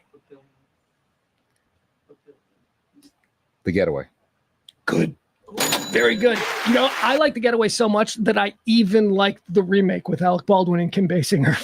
Yeah, not nearly as good, but Still good though. The Al Getaways- Baldwin is no Steve McQueen. No, he's not. He's No. no Steve McQueen. And if I remember correctly, The Getaway was the movie, and this is the ultimate Ally Steve McGraw. McQueen movie. Yeah, Ally McGraw, Mhm. who was the girlfriend or the wife Girlfriend, of Robert Evans. Robert Evans, who produced the movie, and Steve McQueen stole his producer's wife while making the movie Because he could. because he Because he Steve could. McQueen. Well, he had a beef with Yeah. Robert Evans. Right. Steve McQueen was a Well, movie what star. better way to settle it? And Steve McQueen decided that he was going to steal Robert Evans' girl, and he ended up falling in love with her. I mean, he really did fall in love with Ally McGraw. Yeah, but yeah. the intention in the beginning was, I'm just going to fuck his girlfriend. I'm just going to let everyone know Yeah, he's not going to love her anymore because she's been with Steve McQueen, and nobody wants to follow that in 1968. It was speaking of McQueen, while we're doing this, we mentioned Once Upon a Time in Hollywood. The guy from Billions, Bobby Axelrod, I can't, Damian Lewis. Yeah, the guy from Band of Brothers. Yeah, Yeah. Damian Lewis plays Steve McQueen. Yeah. When they go to Hugh Hefner's party, and they use Steve McQueen to explain all the romantic relationships. He's sitting there with, like, I think it's supposed to be Goldie Hawn, and they're sitting there and he's smoking and she's like, who are all these people? And so as the character of Steve McQueen, he points out that Sharon Tate's in love with this guy, but that guy is also, it's really cool the way they do it. And I love the way Damian Lewis plays McQueen, because even at this Hollywood Hills Hefner party, it's still obvious that Steve McQueen is the coolest motherfucker in the room. Right. And he's like the one that's, I'm surprised. And always was. yeah. Yeah. So I didn't like that he did it with the red hair, though. Like Damian Lewis still had his red hair. And I'm Yeah, like, sure, Steve yeah, McQueen no. did not have red hair. All right. What do you got? Where are we at? We lost We did ourselves. number 3, right? We just did 3. Number 3. What was your number 3? I didn't give my number 3. It's Papillon. Papillon. Yeah. Steve McQueen, Dustin Hoffman. Isn't that where he plays a guy named Henry? What's his name? Do it. I've heard of it. Do it. Yeah, I think that is his character's name. Henri It's Henri a, Charrier. yeah, it's a real story. It's a true. Yeah, it turns out under further analysis, probably turns out that Henri Charrier was a big liar about a lot of this. Well, Like a lot of the book Papillon was made up. based on like- a true story. Yes, Based. it's Me. based on something I thought of. I didn't do any of these Yeah. things, but I'm real. But so here's someone my- did something. That movie has Dustin Hoffman in it, right? Yeah. Oh yeah. Oh, that's a great movie. Yeah. All right, number 4. Number 4 on your Steve McQueen draft, Schwartz. Well, we already discussed The Magnificent Seven. Love that movie. That's a good one. How do you not? I don't have it on my list. No? And Why I not? don't even have it in my X, and I'll tell you because it's not starring Steve McQueen. It's an ensemble thing. No, and that's true. And actually, when you think about it, I don't think he was really considered the star of that movie. He was Not more at of a- all. He was a young Mhm. whippersnapper then. Yeah, Lee Marvin, I think, was probably the Yul biggest Brynner, star. I don't know. Yeah, Yul Brynner. Absolutely, it would have been Yul Brynner at the time. But that was sort of like McQueen, like early days, like when Yeah. like he had done The Blob, Yeah. and that was pretty much his biggest movie. But that was like a less than A-list movie. But again, it was another one of these things, this incredible ensemble cast, and McQueen still stands out. Oh yeah. Oh yeah. It's so good. All right, my 4th is going to be Bullet. You already said Bullet. No. My number 4 is Bullet. Give me your 5th. Here we go. We're rounding out Dr. Robert Schwartz Steve McQueen draft on this Steve McQueen's birthday, born on this day in 1930. Thomas Crown Affair. Nice. It's a good one. Mine, and I know I said that I didn't put him in with Magnificent Seven because of the ensemble. Mhm. My 5th is an ensemble, but he was a mega star at this point, so it doesn't matter who else was in it. Steve McQueen is the star of Towering Inferno. Yes. Yeah. Yes. I don't care about O.J. Simpson. I don't care about, anybody else. Steve McQueen. Paul Newman. Paul Newman as the Oh, my God. He outshined Paul Newman. Oh my God. Do you know that Paul Newman is my number 2? And I'm just now Really? going because I think when I think back about Towering Inferno, I think my love for McQueen and Newman blend together. Where in my memory, they're like the same person. But now I'm realizing that was like, I think the only time those two dudes worked together. It was. And they're very So- similar actors. They competed with each other for roles. And apparently, at least they didn't like each other, because apparently Steve McQueen was the first choice to play the Sundance Kid. Oh. and Paul Newman nixed it. Or Steve McQueen nixed it. They didn't want to work together. Yeah, I don't know. Like, that's interesting. Like, Paul Newman, Steve McQueen, 1970. Who's got more swing in Hollywood? I think that's a push. I don't know. I think that's Clooney versus DiCaprio. You know, I don't know. I don't think Clooney and DiCaprio is the same thing, because I think it's clearly DiCaprio in that case at this point. What do you think? I think it's DiCaprio. Over Clooney? Yeah. Oh, yeah. How about Ryan Reynolds, DiCaprio? Still no. DiCaprio. Still DiCaprio. Well, no, it would be like Reynolds. All right, so my top 5 Steve McQueen draft: The Great Escape, Le Mans, Papillon, Bullet, Towering Inferno, No Chance in Hell. Schwartz remembers his. What was yours? Do you remember what your top 5 were? I don't know what we're talking about. Some amalgamation of that. Yeah. I do, however, like I had Thomas Crown Affair. I don't think you had that in there. well, I do. I have it here. I have, just like with any NFL draft, not everybody's going to get drafted. You will give out some camp invites to some undrafted free agents to come in, make the team. A lot of them do. It's always a good thing. Here we go. A couple of Steve McQueen undrafted camp invites. His only Oscar win, Sand Pebbles. Sand Pebbles. Yep, we'll give you Sand Pebbles. The Getaway. I love me some Junior Bonner. I don't know if you remember that movie. I don't think I saw Junior Bonner. Rodeo? Cowboy movie. Yeah. The Hunter, which was his last film, which was so cool. He drove the car off Marina Towers in Chicago into the Chicago River. That was so badass. Thomas Crown Affair and The Cincinnati Kid. Oh, yeah. Love The Cincinnati Kid. All right, there we go. You said he's your number 1, right? He's your number 1. Steve McQueen is my favorite. It's Steve. Look, I got Steve McQueen, Cary Grant, Paul Newman. I don't know. Where does my number 1 rank on your list? Is he up there? Who's your number 1 favorite actor? You know who it is. Oh, yeah. We watched a movie. Dwayne about Johnson? him. Yeah. We watched his first movie. No, Dwayne Johnson would be stupid. No. He's got an actual pretty good one as his favorite actor of all time. Who? Nick Cage. He loves everything Nicolas Cage has ever done. Hard to dislike anything that he's in. He makes every movie a Nick Cage movie. Exactly. That's why you love him. Nick Cage has done a thing that a lot of actors of his ilk and standing have done, which is they've done dashes for cash, where in their later years, they'll make 10 movies in 1 year, and they're all straight to video bullshit. Yeah. Nick Cage has done that over the last 15 years. He's probably made 100 movies in the last 15. Schwartz, none of them are garbage. They're like when Nick Cage does a low rent slasher teen film. Have you seen Mandy? Well, the Mandy series. Oh my God. They're like the best ever made. Color Out of Space, another great movie. Pig. Nick Cage has gone into this genre of Friday the 13th kind of movies, but he's bringing high-end Hollywood storytelling in like really dramatic. It's great. Mandy, you must see Mandy.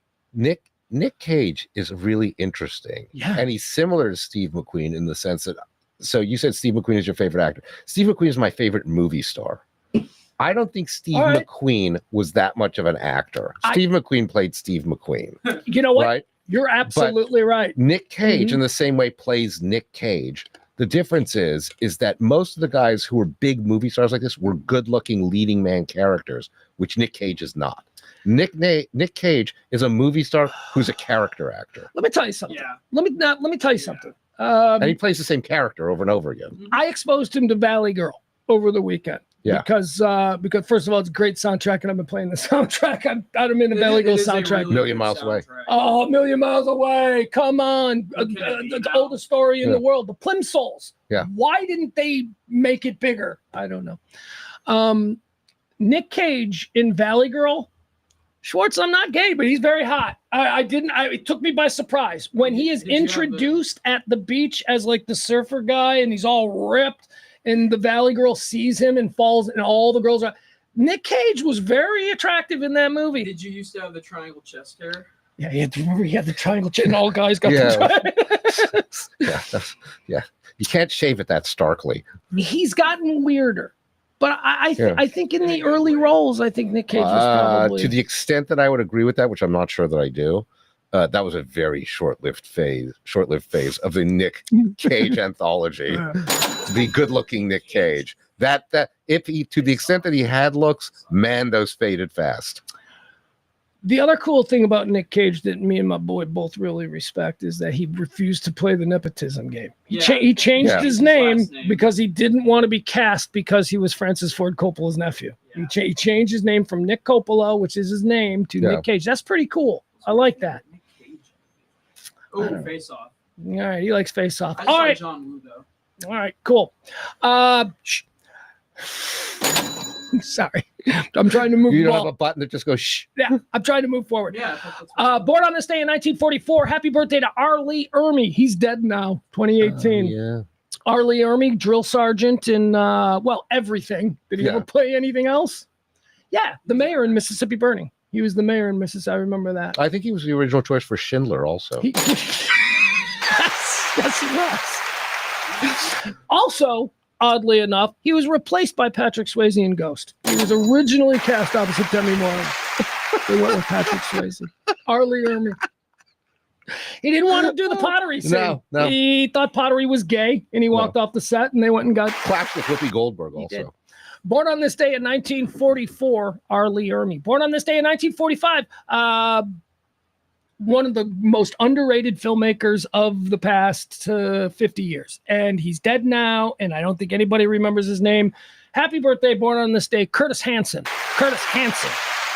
Schwartz, you got any Curtis Hanson movies off the top of your head? I know the name, but I don't know. All right, let me run you down. I'll give you my Curtis Hanson draft because I put one together. First off the board, Wonder Boys, which is a top 5 movie of all time for me. Have you ever seen Wonder Boys? Which is that?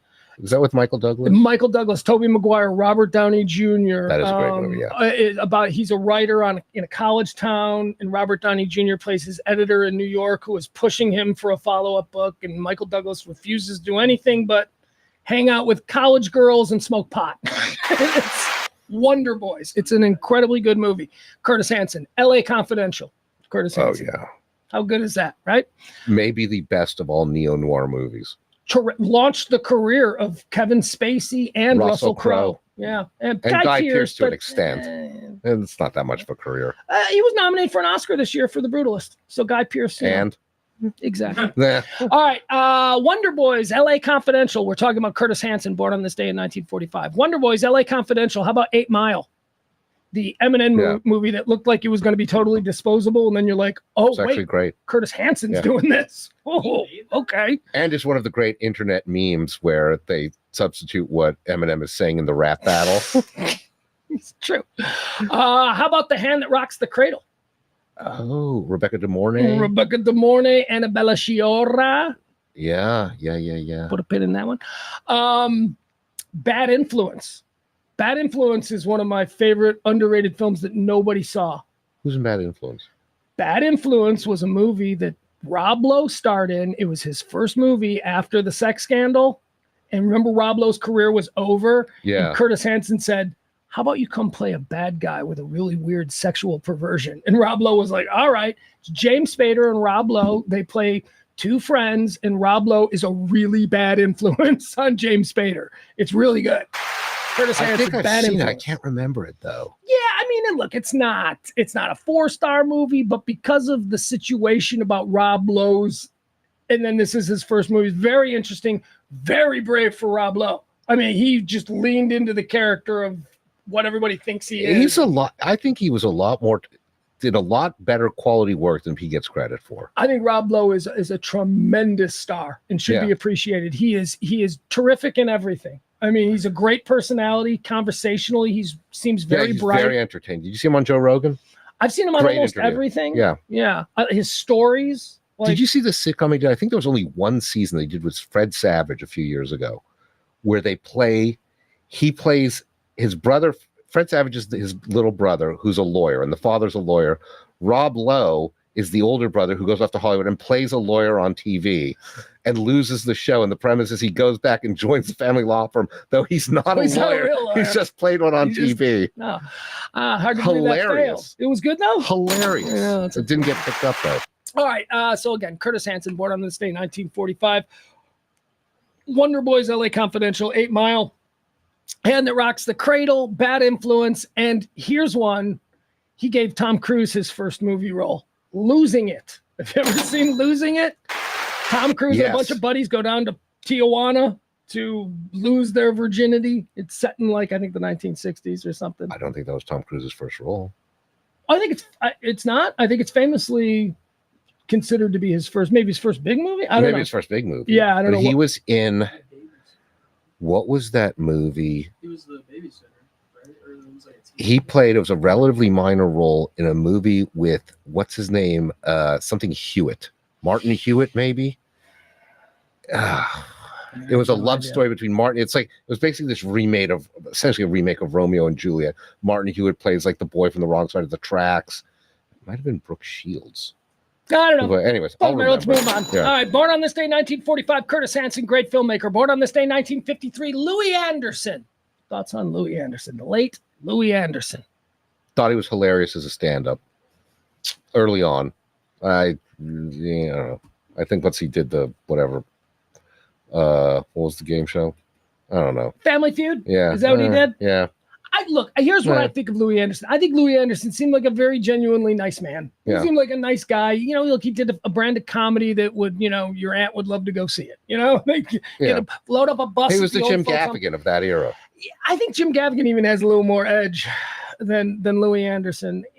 But I think the baseline of edge has gone up over the years. I will tell you the best thing that Louis Anderson ever did, and it's unfortunate that was the last thing that he's known for, but Baskets, the FX television show Baskets. Have you ever seen that? No. Zach Galifianakis' sitcom on FX. It's one of the most genius.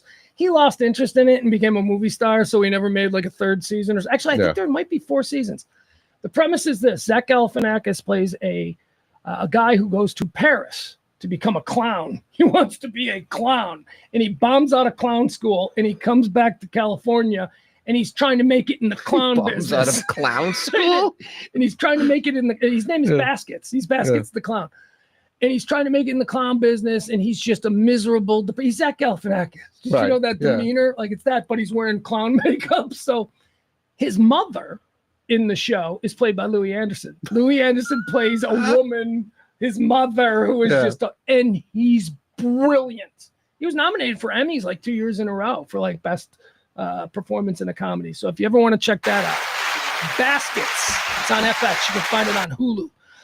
Louis Anderson, born on this day in 1953, born on this day in Oh, you want to do this? Oh yeah, look at this. Let's do this. This is fun. All right, here we go. No, we'll do this. Wait, how do I want to do this? Hold on. We're going to play a little Kiss, Marry, Kick. Do you know what Kiss, Marry, Kick is, Schwartz? I can guess. Kiss, Marry, Kick is my version of that vulgar F, Marry, Kill, right? Kiss. Yeah. So one of these girls we're going... First of all, let me just tell you, it's I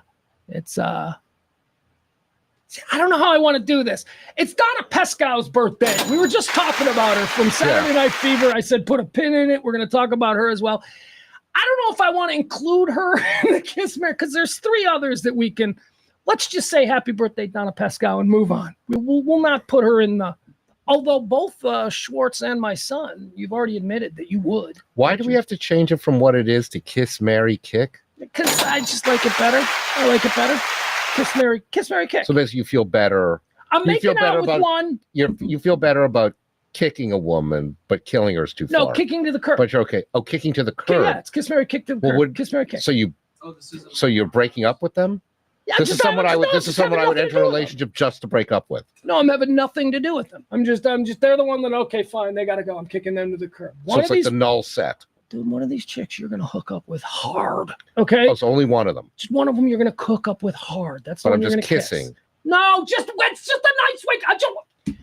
You're going to hook up with them. You're having a one-night stand. What is it, like the Hays Code? What's going on with this show? Oh, my God, Schwartz. Why do we have to clean that up? I don't know. Just trying to be different. Stop being a dick. All right, so one of them you're going to make out with hard, a one-night stand. I'm getting kicked to the curb. Another one you're going to marry. Okay. All right. And the other one you're going to kick to the curb. All right, here we go. I have to marry one of them? You have to marry one of them. Oh. Yes, you have to. I know that's very I don't care who's on the list. All right. Here we go. Celebrating birthdays today. Here is the first one. Kiss, Marry, Kick. Schwartz. Kelly LeBrock. Kiss, Marry, Kick. So Kelly I have LeBrock. to, in advance, I No. can't use the same one for each of them. No, I'm going to give you the 3, and then you're going to I decide can of choose the for 3. each one. Okay, Kelly Brock. Okay. One of them you're going to make out with hard. Okay. Is it Kelly Brock now? Kelly Brock then? Not when she was born, but somewhere in between. That's a good question. I mean, my instinct there was to go, would you stop being difficult? But it's actually a good It's very question. important. It is.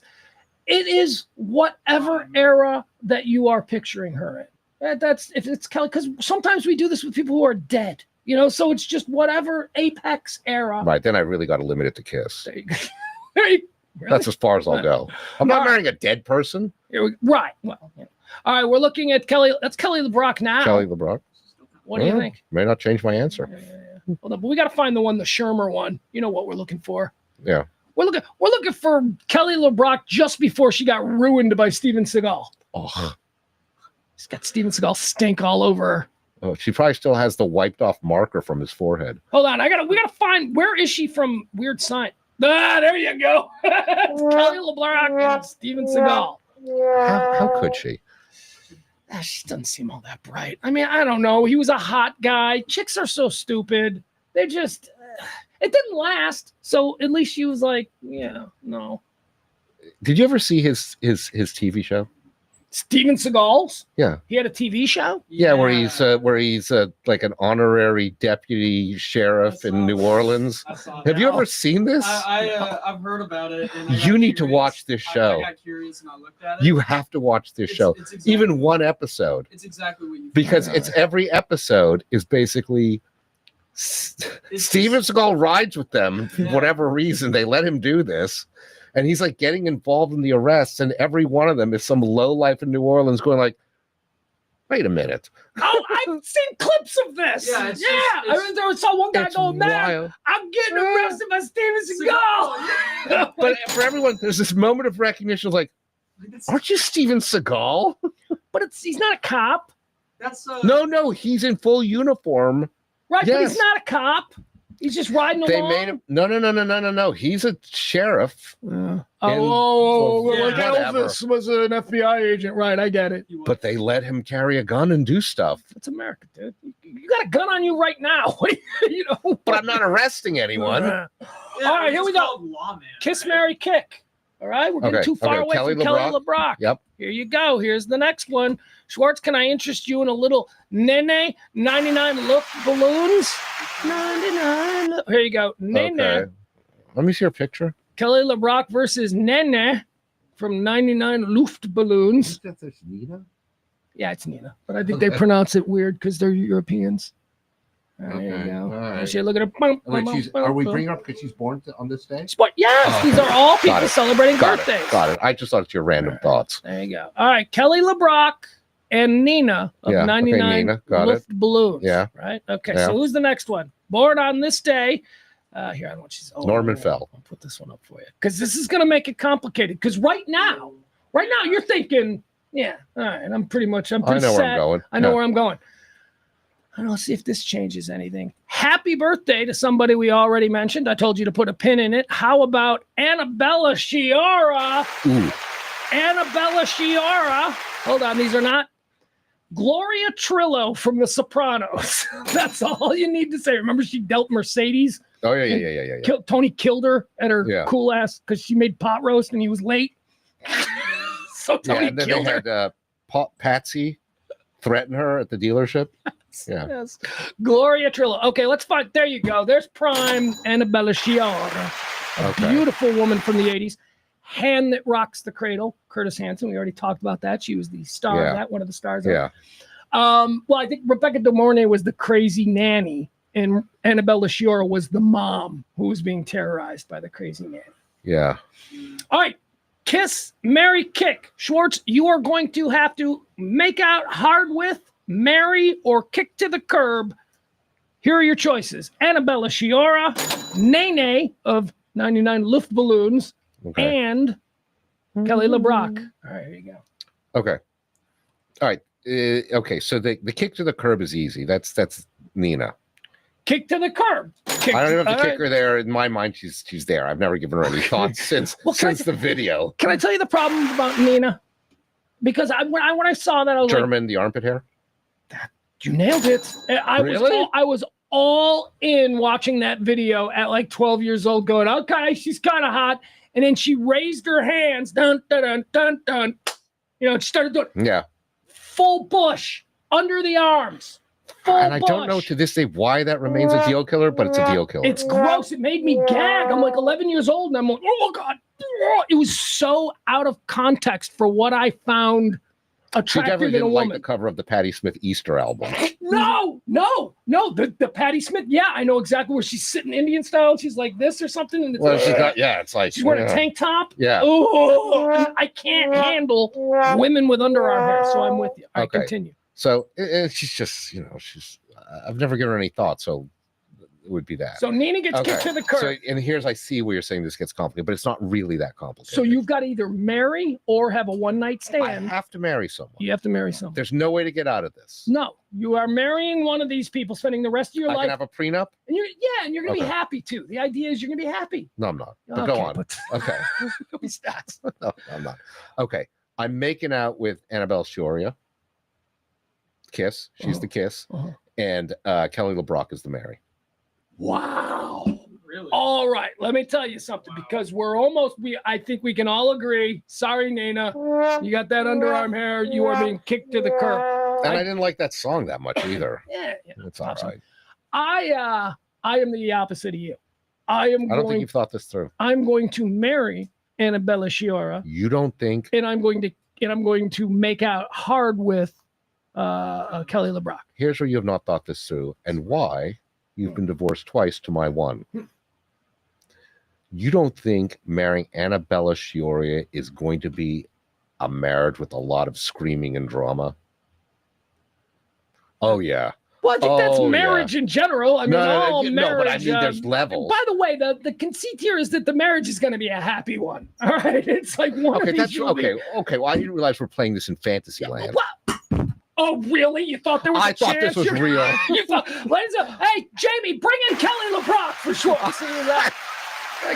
thought we had to use some actual rational arguments here. Okay, so why am I wrong?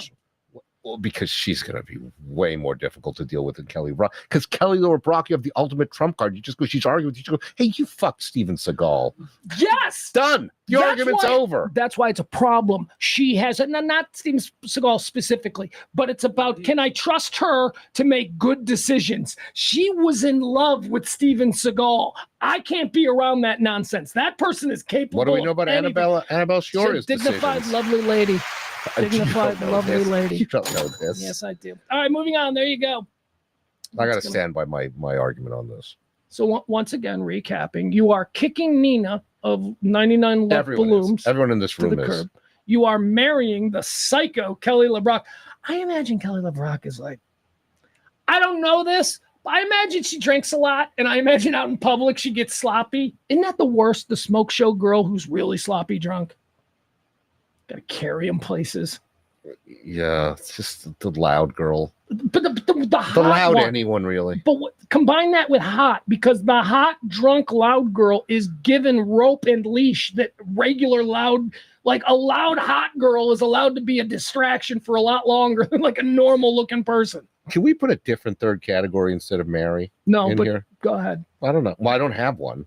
I don't have it. I'm just saying. It's just.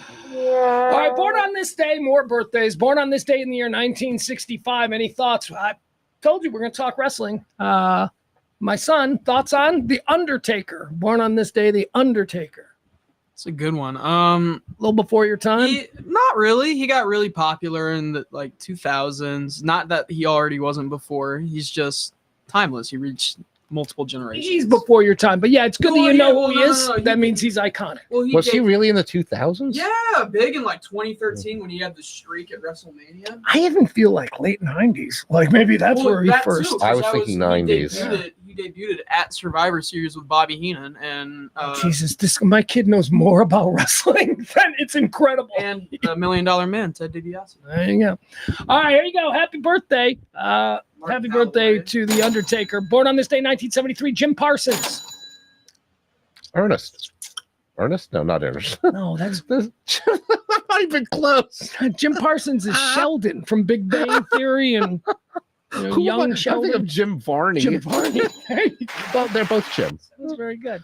Yeah. All right. Born on this day in 1974, Allison Hannigan. Allison Hannigan from American Pie. And then, of course, How I Met Your Mother. Yeah, Allison Hannigan. Born on, any thoughts on Allison Hannigan? Not one. No. Born on this day in 1976, Peyton Manning. Happy birthday, Peyton Manning, basketball or football player. I almost said basketball. Yeah. That's really the Peyton Manning response.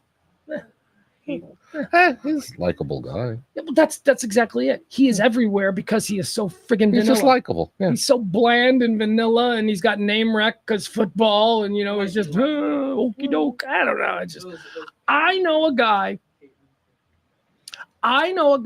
who was on his offensive line in college and who knows him very well from college. And this guy that I know says that he's the biggest asshole he's ever met. And he's the most arrogant, conceited, like Archie Manning's kid. I mean, from the time he walked on campus, he was like Mr.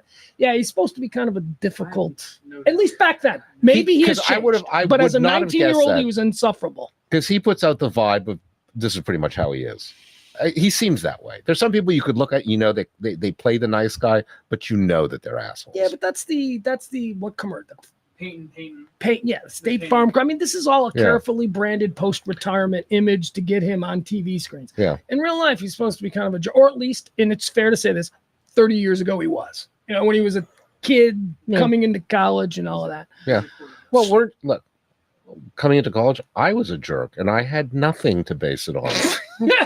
Yes, that's true. All you had was a long-standing private relationship with David Geffen, and I'm sure that.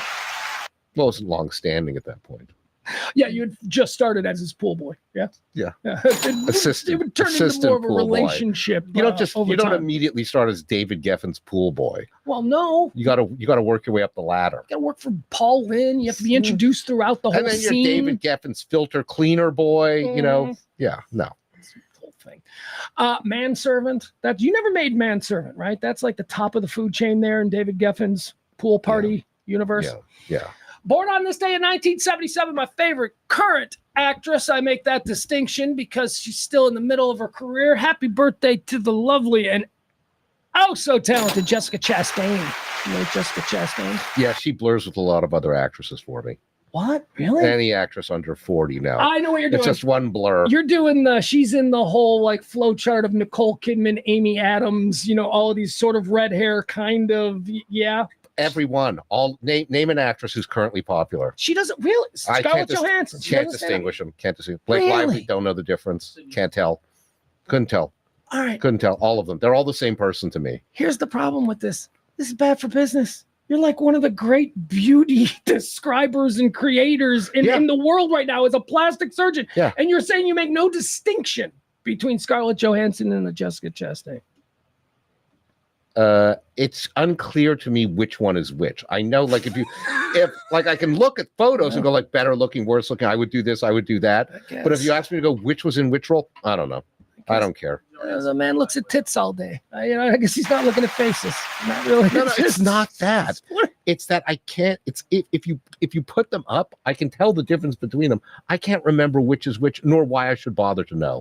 All right, there you go. Let's move on. Final category, or quarter three. We're going to do deads. These are people who died on this day. Schwartz, we're going to decide where did they go? Did they go to heaven or did they go to hell? Dead on this day in the year 1603, Queen Elizabeth I. You grew up with her on your money, didn't you? Or no, you grew up with the newest. Yeah, we got the sequel. I would think like the one, I don't think they have. I don't know if they have. Why are they updating it? That seems. I don't know if they have the Queen on the. Well, I don't. Is King Charles on money now? I don't know. I don't know if they have the monarch on the Canadian money anymore. They used to. Yeah, they used to. Keep in mind, so she had been queen like for 8 years when I was born. And she remained queen until 15 minutes ago? She would never die. No, that's why The Crown is so good on Netflix. It is a historical view of the world as seen through the eyes of a woman who had a ringside seat, but no influence in it. I mean, I don't know, did you watch The Crown on Netflix? Oh, well, you should. You would love it. It's not, if you think it's just some no, it is apex level history storytelling. And it's just all about the world and all the shit that she has been It's great. It's great. I highly recommend The Crown. She's You not really in should. it though. Who? Queen Elizabeth. Well, it's actresses who Okay. play her. She's not narrating it. No, like, Okay. like I'll Who tell you, played her? the first. Well, it depends throughout Jessica the years. Chastain? No. Claire Foy played young Queen Elizabeth Okay. when she was being tutored by Churchill. John Lithgow played Churchill. It's so good. And then in the later years, she's played by somebody else, and then somebody else. Anyway, famous. They're all famous. They're all like damn so. It's all famous British Maggie Smith? actresses. No, not She Maggie didn't show up in this Smith, somewhere? She's always but in this. Somebody. Anyway, it's so good. You definitely should. You definitely should check it out. I know you like smart TV. Charlotte Rampling? Very smart. Sure, let's do that. Charlotte Rampling. All right, Dads. Elizabeth, where'd she go when she died? Queen of England. Heaven or hell? Oh, this is so distasteful. All right, I'll play along. I'm going to go with hell. Yeah, you don't have to work that hard. The standing rule. Here are my standing rules here. Anyone who's a monarch goes to hell. There is no way you are given that on this plane of existence and then you go to heaven. No, you got it flipped. It seems cool here. You're experiencing heaven on earth in your life here as prince of, whatever. No, when you die, you immediately go to hell. So sorry, Queen Elizabeth I, that you went to hell. Want to hear some of the other people who go to hell without any conversation? Yeah. Football coaches. Football coaches, okay. All football coaches go to hell. Okay. Politicians. Doesn't matter where you are. If you're a politician and that's been your job, you go to hell without any questions asked. Yeah. Well, I Couple can't of argue that exceptions. because, you have to, who are the exceptions? Abraham Lincoln, Why? Winston Churchill, Why? because of just cause. What do you mean why? What are you, stupid? You know what I'm talking about. So you They have all no- did so great you have- things. So you have no rational argument. Well, no. Winston Churchill, in my opinion, is probably the greatest statesman that has ever lived. What he did during World War II to stare down the Nazi war machine and not flinch and just rally his island nation to just be vigilant, stay strong. It was incredible. His speeches are incredible. I mean, I'm a big speech guy. Remember, I used to make you listen to Man in the Arena before Man Over Slam. and over again. I love speeches. Yeah. Winston Churchill's as an orator, as somebody over the radio while the bombs are falling. He's an incredible guy. So I So put you him get in to go to heaven. heaven for giving good speeches? Yeah. Hitler gave good speeches. No, he rallied So they his say. nation. I don't know. I don't know them in English. He But they rallied- seemed impressive in German. So by this argument, Hitler's in heaven too. No. Stop it. No. It's not just about making good speeches. For that that was an matter, one of the example of best one. speeches I've ever seen was Glenn Beck. Is he going to heaven for sure? I told you that the reason I put Churchill in heaven as an exception to the Uh-huh. politicians going to hell He is didn't because surrender to he Hitler and he gave good speeches. rallied his nation. He's the perfect man for the perfect moment. My God, we did Chamberlain before him. Come on. Chamberlain was going to give everything. Chamberlain's in hell. Chamberlain's absolutely. So, see, I would argue, though, that if you're a high-ranking politician of any sort, doesn't matter what you've had to do so many things to compromise your integrity and do awful things over the years to get to where you are. Your fancy speech doesn't impress me. Okay, there you go. All right, you There want you to know go. the other category who goes immediately to hell? Yeah, Actresses. All actresses. no argument. Thank you. Thank you for getting that. Most people don't get it. I went to a school where half the female population were actresses and models. In college, I dated actresses. They are the most evil people on the planet. Everything, Schwartz, this was my big problem. Every opportunity for an actress that you're on a date with to turn something into some big dramatic event, they'll go for it. Because it's all, we were going to Buddy Guy's Legends. And we were driving around downtown Chicago, and I'm trying to find a good parking spot, and I couldn't find one, and I was getting a little frustrated. And you know me, I like to vent. I like just it's humorous. I'm like, what's going on? I like to vent like that. I look out of the corner of my actress girlfriend is crying. She's crying.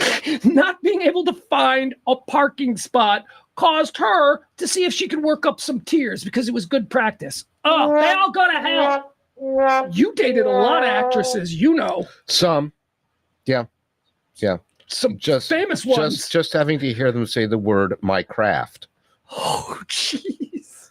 should send them to hell. So can we not talk about the one that I always want to ask you about that you dated?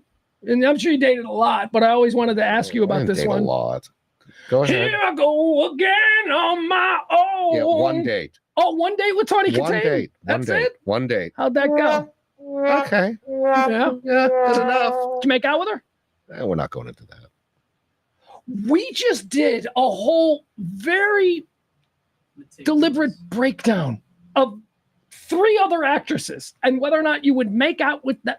Right. You This was can't- all theoretical. I just asked you if you made out with Yeah. you made out with her? Yeah. How could you not? Was she a big drugger? Was she doing coke and stuff? I Like I don't know. imagine you partied with her. Did she go to the bathroom? Yeah. She seemed like, you know She what I didn't mean? go to the bathroom. She seemed like I she was just that kind assumed of it was chick. number 1. I don't know. Before or after Coverdale? Were you with her before or after? Before. You got Tawny Katane before David Right after Coverdale? Bachelor Party. You got Tawny Katane right after Bachelor Party. Right after Bachelor Party. Man, that's Apex Tawny Katane, man. I don't know if that's Apex Tawny Katane. No, it is, because you don't want, look, when she's dancing don't on the want- Jaguar, yeah, no, she's you already don't, been roughed up. But, and I didn't know this, she had already been the long-standing girlfriend of like the bassist of Rat, or the guitar player of Rat. I can't, Stephen Piercy or something like that.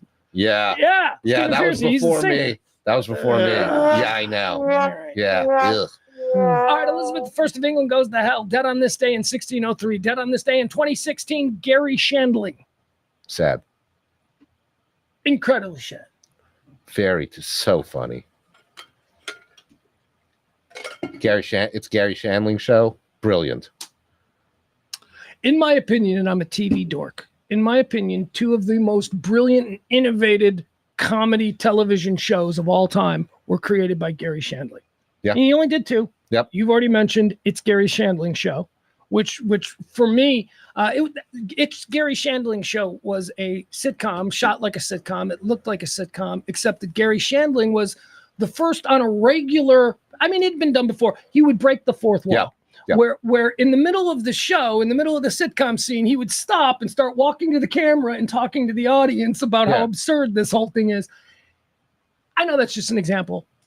Tell me about that show. That show in and of itself was just brilliant. Robert Alan Zweibel was one of the co-creators. The guy who's a genius now, who does everything now, was also one of the head writers who made 40-Year-Old Virgin and all that. Yeah. I don't know. It's the greatest comedy filmmaker, whatever. Anyway, your thoughts on It's Gary Shandling Show? Oh, I don't remember it honestly that well, to be honest. I just remember loving it when I watched it. It was It was early 90s, maybe? late 80s. Okay. I think It's Gary Shandling Show was late 80s on Showtime. It was late 80s into the early 90s. And then he jumped to HBO, I think it was, and created The Larry Sanders Show. Yeah. Which Also brilliant. We were just talking about the best sitcoms, and I only gave you my top two, but Larry Sanders Show would probably be third behind Arrested Development, Curb Your Enthusiasm, and then the Larry Sanders Show. It's up there. No question. There is so much from the Larry Sanders Show that people don't even recognize, culturally speaking, came from there. Every day we still hear somebody go, hey now, like all of these kinds of cultural, Yeah. And it's a show that I think a lot of people have forgotten. Yeah, it's not hard. The HBO re-promoted it when Gary Shandling died. But yeah, it's not like ever on their front page or anything. It's not easy to find. You have to search it. Where's he going? Where does Gary Shandling go? Heaven or hell? Oh, I'm giving him heaven. Heaven. He's Gary Shandling. He's Gary Shandling. Who doesn't love him? Died so young. I mean, that is young for Gary Shandling, right? What was he, about in his 60s, early 60s? 1950 or 1949 to 2016. So 66. That's not. Yeah. He's a contemporary with, Jerry Seinfeld and, little older. Paul Reiser. You think so? Paul Reiser, certainly same era. Paul Reiser. Billy Crystal. Yeah. Maybe in there. I don't know. Gary Shandling, one of the greats, and now he's dead. Here's one where we're gonna make an exception, and I shouldn't, because she's, from what I understand, a bit of a difficult woman, but I loved her so much. Dead on this day, actress Jessica Walter. Oh, I looked at Lucille Bluth from Arrested Development, the funniest sitcom, that I rate anyway. She played the mom. You have a hard and fast rule for this. I know. And do you remember her in Play Misty for Me? That's what I was going to say. I remember her in Clint Eastwood's Play Misty for Me. But she was difficult. Jessica Walter was known to be difficult on set, and she was difficult on Arrested Development. Her and Jeffrey Tambor hated each other. Shocking. They wouldn't speak. Like there was no, and she was, anyway, I love her. Lucille Bluth. Lucille Bluth, they hold They wasted food. They threw a banana out because the banana stand, remember the banana stand? Yeah. She said, oh my God, it's just one banana. How much could it cost? $20? She had no idea. A rich woman who has no idea what things cost. Just out of touch. It's. I'm putting. There was not one weak character on that entire show.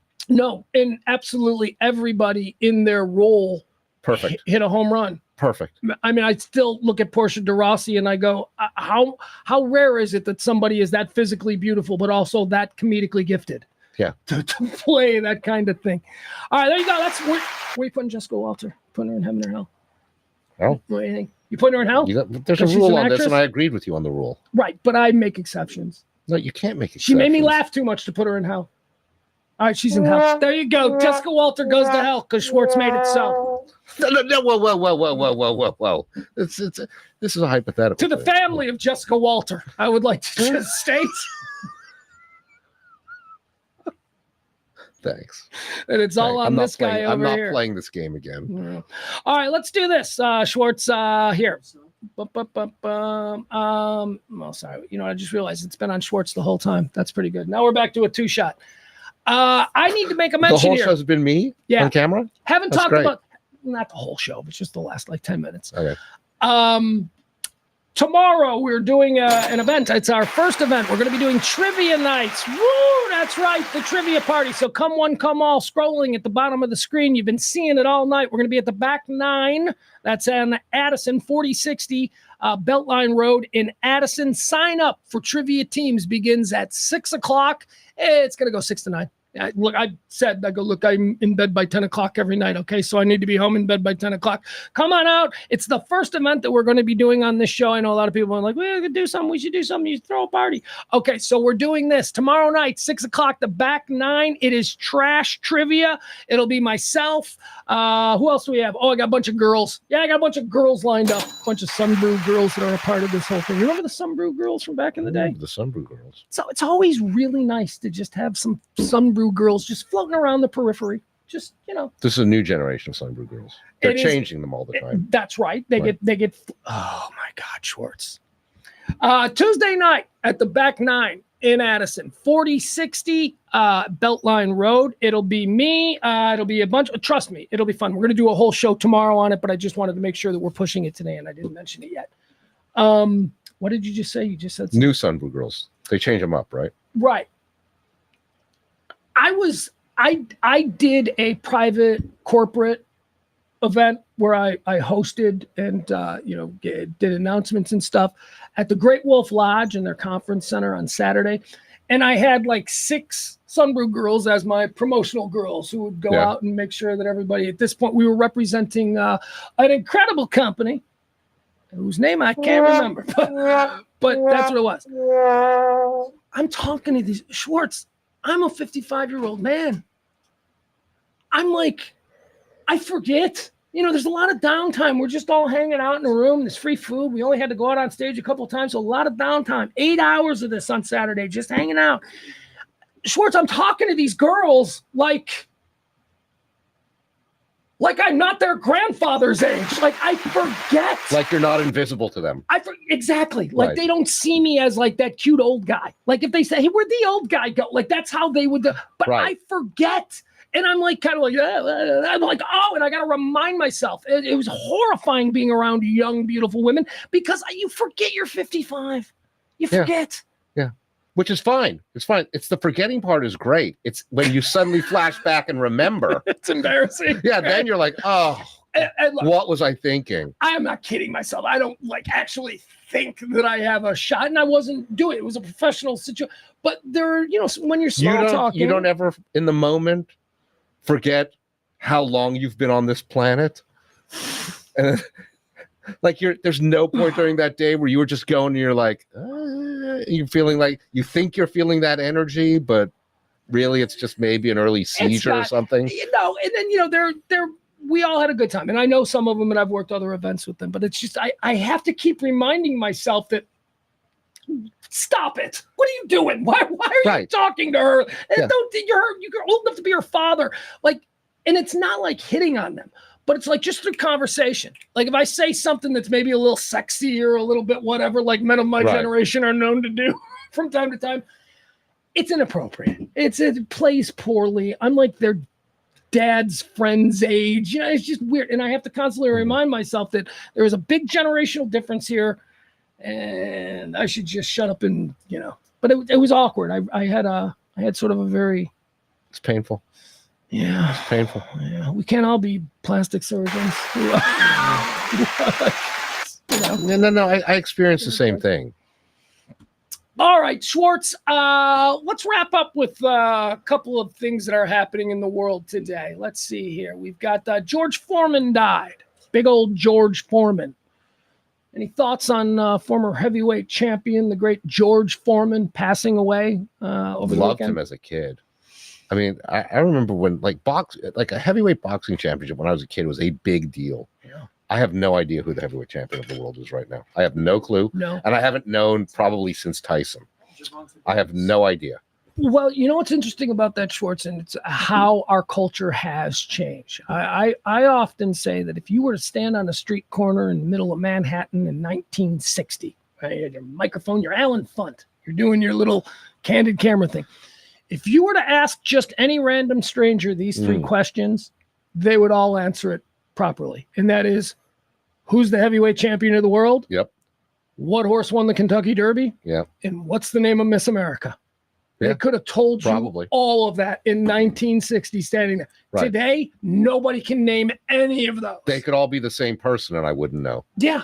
Yeah. I mean, Miss America? No, but they can probably name the number one porn so star. The heavyweight champion of the world could also be won the Kentucky Derby. Is that what you're saying? Sure, why not? All right. All right. George Foreman. What do you know about George Foreman? You're my 15-year-old son. He's big into combat sports. He likes all of that stuff. Do you have any understanding of who George Foreman was? Sure, amazing boxer. One of my favorites. The current champion, though, is Alexander Usyk, and he is not as good, though.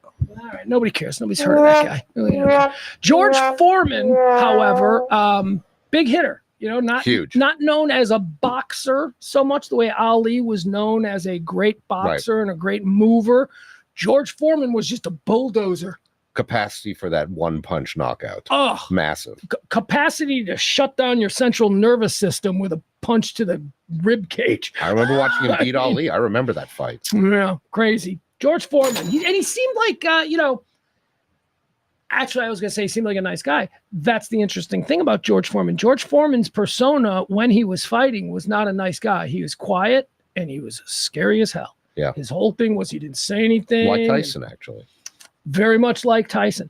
And then when he got out of boxing, he was gone for a few years. And then as a goof in the mid-'80s, he came back. And it was a goof that look at the old man Foreman. He's 42. He's fighting for a title. And I believe he won the heavyweight belt again. Yeah.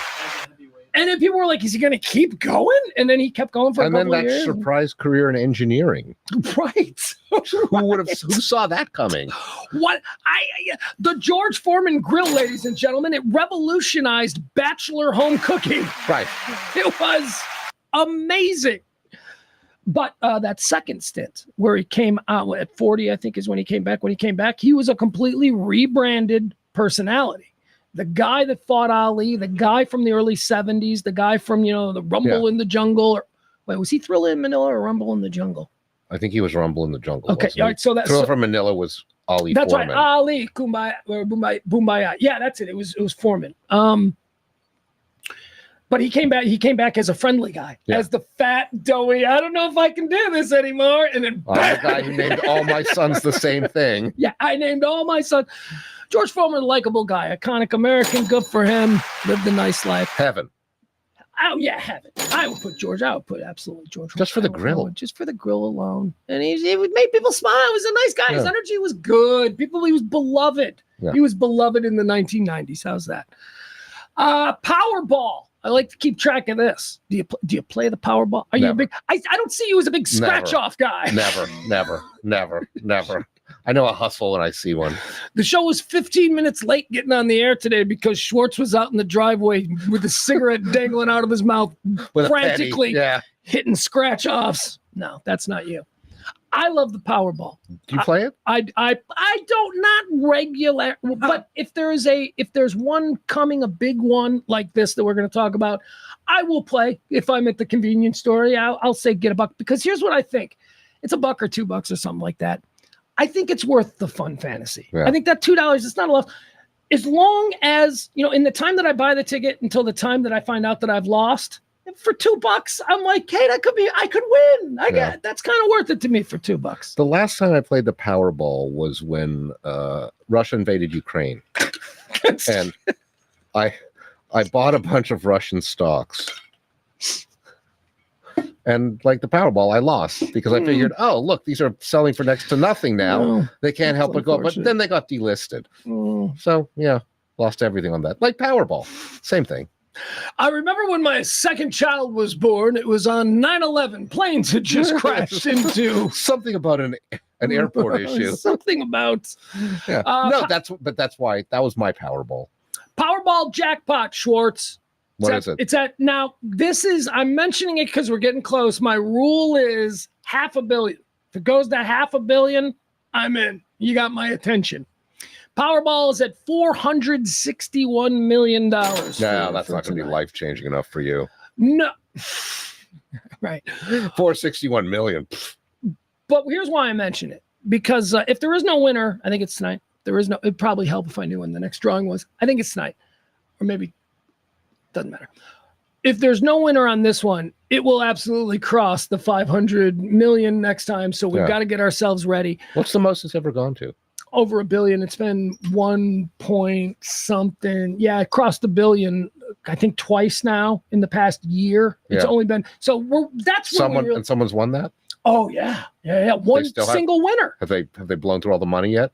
What is that? $2 billion. 2 billion. 2.4 billion is the biggest. You buy a sports team with your lotto winnings? Are you insane? I wouldn't. What would you do? Well, let's do this. We'll have this conversation, but let me tell you, the Powerball jackpot is at 461 million. You can take, first of all, do you take the lump sum or do you do the annuities? 30 payments over the next, for 30 payments. Let me ask my son. Let me ask my 15-year-old son. All right, here you go, buddy. Come here. Here's your deal. What's up? You've just won $461 million in the lotto. Okay. Okay. Cool. How do you want your money? Over the next couple of years, because I don't want to be taxed. So wait a second. So here are your choices. I know what annuity is. I'm doing annuity. Just listen. See, this is why we fight. Just listen. Here are your choices. Let me lay them out for you. Wait a minute. I would bet he doesn't exactly know what annuities are. Of course he doesn't. That's why I'm just trying to plow through it and get to the point. Make him explain annuities. Out of principle, call him on this. All right. So, kiddo, here are your choices. Okay. You got 460. Right in front of me. You have $461 million. I sure Do you want all of that money? Nope. All right. So you want it now. You get it. You want it over 30 years? Yep. Okay. Why would you want it over 30 years? I don't trust myself with $461 million in my back pocket. The kids are so cute. It's a hell of a back pocket. But you trust the government to still exist 30 years from now. More than I would with $500 million. How much interest do they pay you if you take it as an annuity? Here's the problem. All right. Let me explain it to you. All right, let me control the room here. Give me for a second. If you take it over 30 years, they will give you $461 million. Okay. You've got to trust that they're still going to be good, that something isn't going to happen. Interest to wait on the money? What's that? No, they're not paying you any interest on this? You get the full 461 if you don't you get the full 461 if you get it now? If you win the lotto and you want it over 30 years, you will get at the end of 30 years, 461 million. If you do what like 99.9% of everybody does, because everybody who wins goes to an attorney, and the attorney immediately goes, you take it all at once. You don't trust the government to pay you. There may not even be a government. You know what I mean? I mean, the world changes quickly. Right. You believe that like 30 years. Well, I'm going to be here in 30 years. But here's the thing. Right. Well, what am I going to be doing with the money at 87? So here's the problem. If you do what everybody does, which is now, dude, just give me all of it now. I'm not going to trust you over the next 30 years. Right. You will only receive $217 million. Why? Taxes.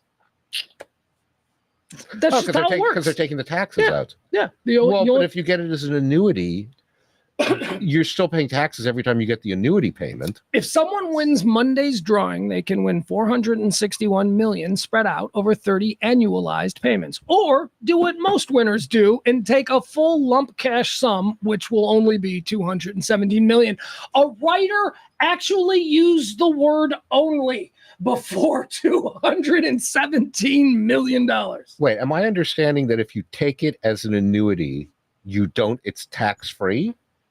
Why? Just less taxes because it's less sums of money. It's not less taxes. I don't know. Less sums of money. You're still in the same marginal tax rate, getting millions of dollars a year. I have no idea. Okay, Yeah, so take the lump sum. So what was your question? Your question about winning this much money? What would I do? Yeah, what Is would that you your do? Question. People don't believe what I would do. I bet my kid believes what I would do. Is it the usual? Is it your I'd never wear clothes again anywhere? No, that's yours. I wouldn't steal that's your not bit. mine. No, that's mine. Oh, I thought your bit was you win the lotto, you're never wearing clothes again, and people are just gonna have to deal with it. It's really a good idea, actually. Because you could get away with it, right? Why is it Bezos trying monsieur, that? you look excellent tonight. Don't mention. Oh, you're too kind, Henri. I would give most of it away. I would use the money. Define most of it. Well, okay, so let's say I get the 217 million. Let's just say 200. Let's say 200. Oh, very good. Nice Simple round money. math, yeah. I don't know. I'd probably take like 30, 40, and the rest of it I would give away. I would set up various foundations, and here's why. I'm not magnanimous. This isn't some great thing. I could become the biggest superstar in the world if I became like the guy who and then there's money to be made off of being famous.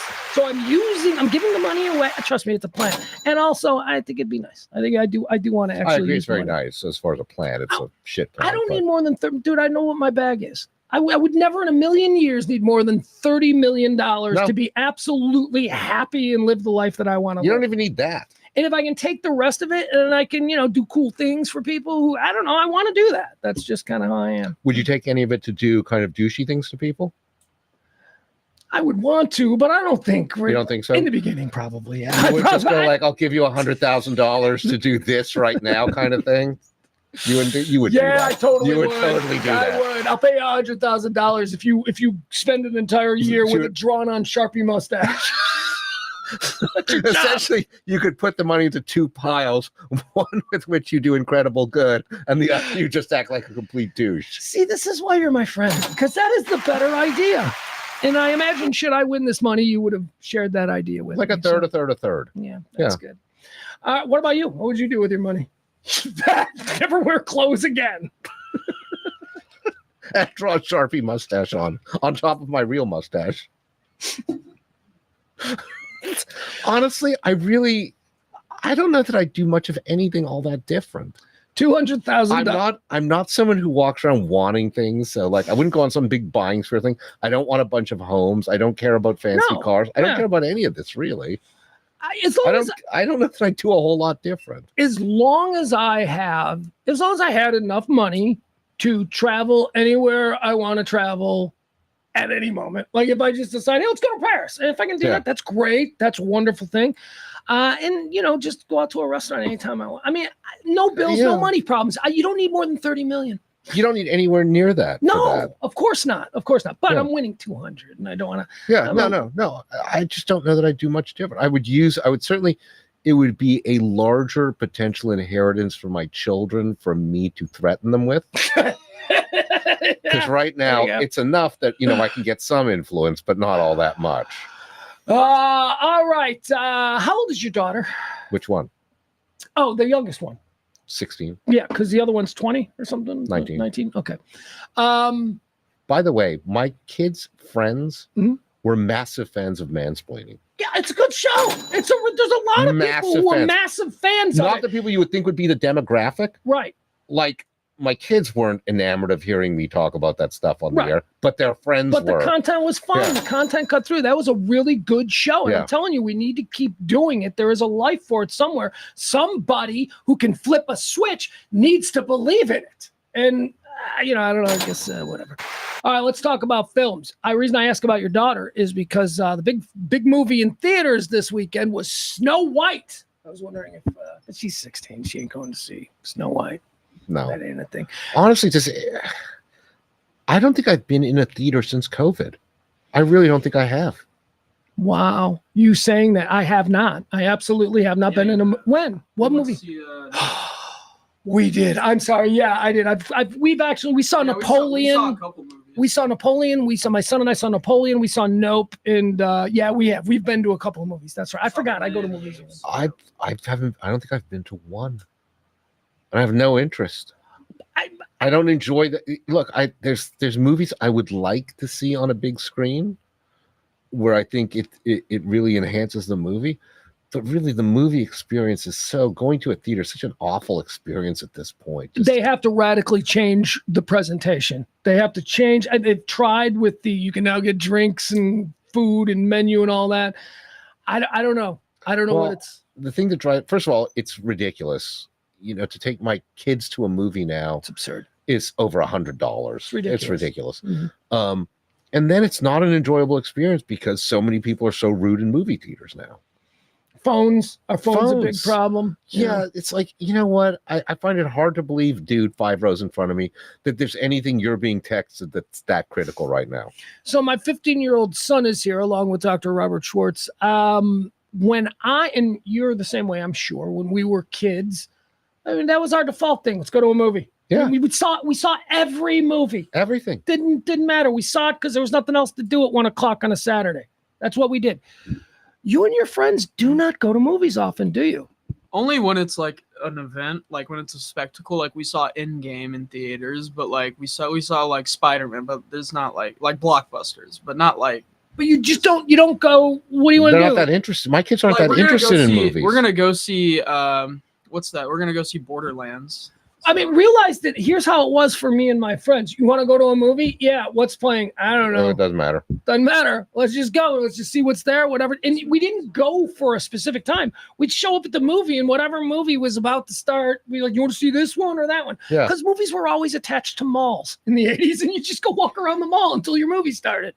See, there's a big difference between you and me. We don't have a huge age difference between us, but for me, going to movies was you'd go downtown and there was a big old theater that had one screen and looked like, an old church inside. And you'd go see the one movie, whatever it was. But it was like you didn't care if first of all, I thought every movie was good then. And second of all, it was like 75 cents to see the movie. Who cared? Wow, 75. It wasn't 75 for me. It was, I remember movies were like $3 and then it went to $3.50 and we all lost our shit. And then across town, we had a movie theater closed down. It went bankrupt and then it reopened as like a second run movie theater and every movie was $1. Yeah. So you could go there and we loved that. I saw Purple Rain probably 100 times in the summer of 1986 or whatever, because Purple Rain and Dirty Dancing were like on those screens for $1 for a year. And we just went and saw it over and over again. Because where else could you? Well, that's what you do. I saw American Graffiti 7 times in the theater. You didn't love American Graffiti. I mean, it's good. I did love it, actually. Not 7 times in a theater. You were a kid with nothing to do. I really liked it. All right. So the big movie for the weekend was Snow White. But unfortunately, Snow White bombed at the box office. It says here, dopey Snow White doesn't work. Just $43 million in its opening weekend against a $250 million budget. So the movie cost $250 million. Its opening weekend, it made 43. Not good. Horrible. Because they got to make. So they say they got to make like $500 million for this thing to break even. Yeah, at least. Assuming they didn't lie about the budget, because this thing was, I think, essentially completed like 2 years ago, and whatever the leaked information about it was so disastrous that they reshot a bunch of it. So I'd bet this thing was more than $250 million. Well, here's what they did wrong. And this is something that I'm hoping that Hollywood is learning their lesson on. They took the story of Snow White, which I believe is from like 1837. I think it was originally written. They took that story, which is a timeless classic story. And above and beyond that, it has incredible brand recognition. If you're a Yeah. mom with an 8-year-old girl and Snow White is at the theater, you're going to take your 8-year-old girl to see Snow White. Traditional name recognition. So that's what the Hollywood studio that produced this wanted. They wanted that. That's why they remade Snow White. Yeah. And then just, but then they thought the subject matter is a little bit too not for 2020. So Let's they reimagine this. They changed everything that they found offensive about this classic 1830s. You can't change art, Schwartz. You can't change art. If you want to reimagine something, angry. Why don't you make up a new story? Yes. Come up with a new story. Well, Don't crap all Schwartz, over classics. You can't do that because then you don't have the guaranteed brand recognition of the classic. Right. Which has worked out really well for them. They just, exactly 43 million. They took the classic to trick us into thinking you were, and then they decided it was in our best interest to get a whole different kind of Snow White story. That's bullshit.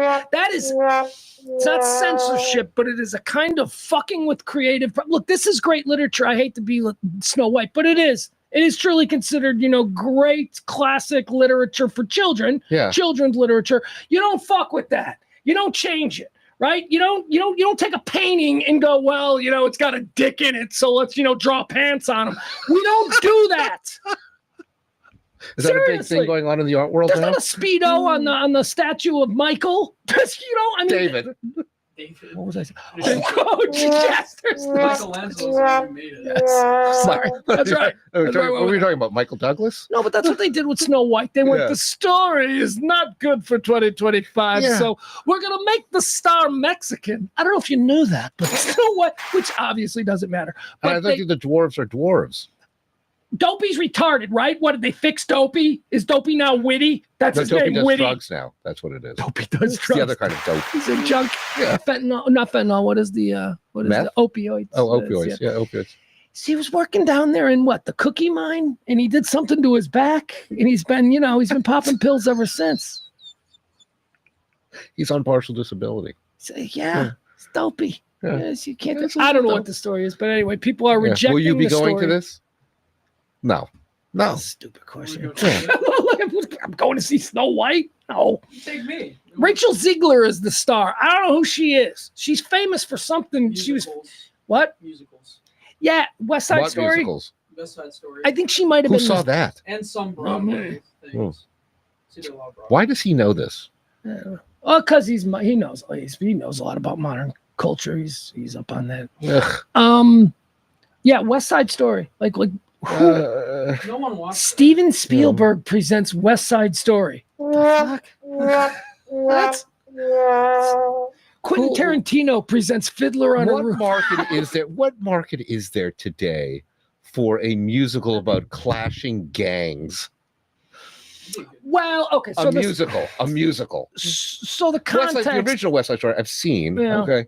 I didn't really like it that much. It was okay. I get it's a classic piece of music, but I can't really watch musicals anymore, even classic ones. It's like, so this makes no sense to me. Seems dated, don't they? Why are they singing? They seem very dated. It's too much music. What do you think of Hamilton? I didn't watch it. Who cares? I don't care. You know what my anger about that is that people like him in this new generation, they now think Alexander Hamilton was like one of the top shelf founding fathers. Like they think that Alexander Hamilton and Thomas Jefferson are the same thing. And I'm like, no, they're not. Alexander Hamilton was a spare. The dude was like the Secretary of the Treasury. He's the Pete Best of the founding fathers. Thank you. Or at least the Stu Sutcliffe. Whoa, whoa, Yeah. Don't lump me into that group. I'm not a part of that crowd. I'm just saying, a lot of young people think I'm not. there's He was a nobody. You tried. Was you that a actually- nobody? He's a nobody. You actually tried to force me to watch him. He was more like a Put it founding on. uncle. Okay, one at a time. Well, one at a time. You gotta go one at a time. Yeah, I tried to force him to watch Hamilton once because Why? I hadn't seen it. Exactly. And I wanted to check it out. And I didn't want to be gay. So I thought I'd watch it with somebody else. I don't know. I thought I could make fun of it at least. I didn't like it. We didn't even make it through. No, we half didn't. An hour. I can't watch musicals. Okay, so Alexander Hamilton is not a spare. Okay, but he's not top shelf. The top shelf is George Washington, John Adams, Thomas Jefferson, Benjamin Franklin, right? Those are the top guys. He's a mid-card. then you got like the second level. Madison, You got you got to put Madison in there. Madison, yeah. But your second level, second level, you got your Patrick Henrys, your Sam Adams, your Gimme Liberty, Gimme Death guy. Who's that? Patrick Henry? Is that Patrick Henry? Patrick Henry. Yeah, well, you're Canadian. Did you know this stuff? You didn't learn this stuff in school. We heard about it. And then there's like another level. That's where you get your Alexander Hamiltons. Like he's on the third level with dudes like George Benedict Hamilton. Arnold. And Benedict Arnold was a turncoat. well, he actually wasn't. He was the hero of Ticonderoga. But yeah, he did before, eventually with the turn Green Mountain traitor. Boys, that was before. Yeah. Right. There's like, how many people signed that thing? Plenty. A lot. John Hancock, another good example. Yeah. Second tier. John Hancock is second tier. I Right. put him in one just. But and only we Why only did they let him sign it first? Oh, funny. Here you go. Okay, so that's a good story. So John Hancock, when you look at the Declaration of Independence, John Hancock, his name is much larger. He did that birthday card at the office bullshit Right, where the right. first guy signs it and takes up all the room. Yeah. They're like, you realize there's like 50 other guys who need to sign this, right? So here's the two stories about why he signed so big. One, which is probably the bullshit one that his biographer put in there, was he wanted to make sure that George III knew exactly who he was. So he put his name really big. Mm. The more likely story is that he signed first and didn't realize how many other people were gonna have to fit in there. Yeah. So I like to think it's just because he was such a massive douche that he just wanted to have the biggest part. well, I don't know that I would call John Hancock a fine American founding father, a massive douche, but okay, we'll move on. Well, did you know him personally? I did not. I did not. And that's the other thing. We don't know anything about John Hancock's biography because he's second tier. We know about George What Washington. else did he do? Nothing. John Hancock Yeah. A couple laws. built a couple buildings. Got one in Chicago and one in Boston. Hancock Insurance. Way ahead of their time. Yeah. Yeah, those buildings. The glass and steel architecture, so rarely used in the 18th century. People don't realize the John Hancock Center quite an architect. in Chicago was completed in 1822, began construction 1795. How about this one? Kennedy Center. I love the Kennedy Center honors things that they do. They filmed the latest one to kick off this season at the Kennedy Center. I think last year. Who was it last year? Wasn't David Letterman? I think it was David Letterman last year that they did. Isn't it multiple people they honor every year? Isn't it like several people? No, that is the Kennedy Center honors. And I realize now that I misrepresented what this is. Yes, that is the Kennedy Center honors. There's something different? This is the Mark Twain Prize presented by the Kennedy Center, and that's given to one person. Okay, yeah. So Kennedy Center honors is a yearly thing where like 5 people wear their little ribbons and they all get honored. Yeah. Mark Twain Prize is what opens the Kennedy season, the whatever it is, with, and they do the Mark Twain. I didn't know it was the season already. So this year, so this year's Mark Twain Award winner, and this will be a good one. It was recorded last night. It will be on Netflix. I think maybe Friday is when it debuts. Conan O'Brien, ladies and gentlemen. Conan O'Brien. I'll break the microphone. Is that something that I'm a part of? Why is it my? Well, no, because who? Oh yeah, he is my favorite late night host, but that isn't. Conan O'Brien. That's not saying much though. It's a late night host. There aren't many good choices. Schwartz, would you like to chew on that? There aren't many. I would agree. Currently, I would agree with yeah. that, but historically, no. No, historically, of course, but currently, no. But isn't Conan in the You're historical category? You're gonna pick Fallon over Conan? No, there's no one I would pick Exactly. now. There's no one. No one. Yeah, there's nobody that I would pick There's now. no one I find watchable now. No. Who? Okay. Not on network television. I mean, there are people who do, streams and stuff. Like, I love Andrew Schultz and I love Call Her Daddy. And I mean, those are, but it's not the same thing as a traditional talk show based on the Johnny Carson formula. Yeah. So late night talk show host draft. Oh, woo! Okay, we'll go around. Well, we know what yours is going to be. All right, Schwartz, three round late night talk show draft. Top 3. Schwartz, who's first off the board for It's you? Johnny Carson. There's no question. Yeah. Carson is a hard one to beat. He defined it. Yeah. I don't think he's the funniest, but he's the best. Yeah. Okay, I respect that. I think that's very important. Very, very important in my life as far as culture. Staying up late at night as a 5-year-old watching, Gregory Peck get interviewed. I didn't know who that was, but it certainly, stuck with me. Oh, remember like Burt Reynolds and Dom DeLuise on the Best. Tonight Show? Holy cow. Oh, that was great. Johnny was so good. Yeah. Not my number one, though. My number one would be Letterman. Boom. There you go. He's the guy from my generation that I remember watching the early Letterman shows and going, this ain't Johnny Carson. This is way edgier. This is way different. So mine would be Letterman. Letterman's my number 2.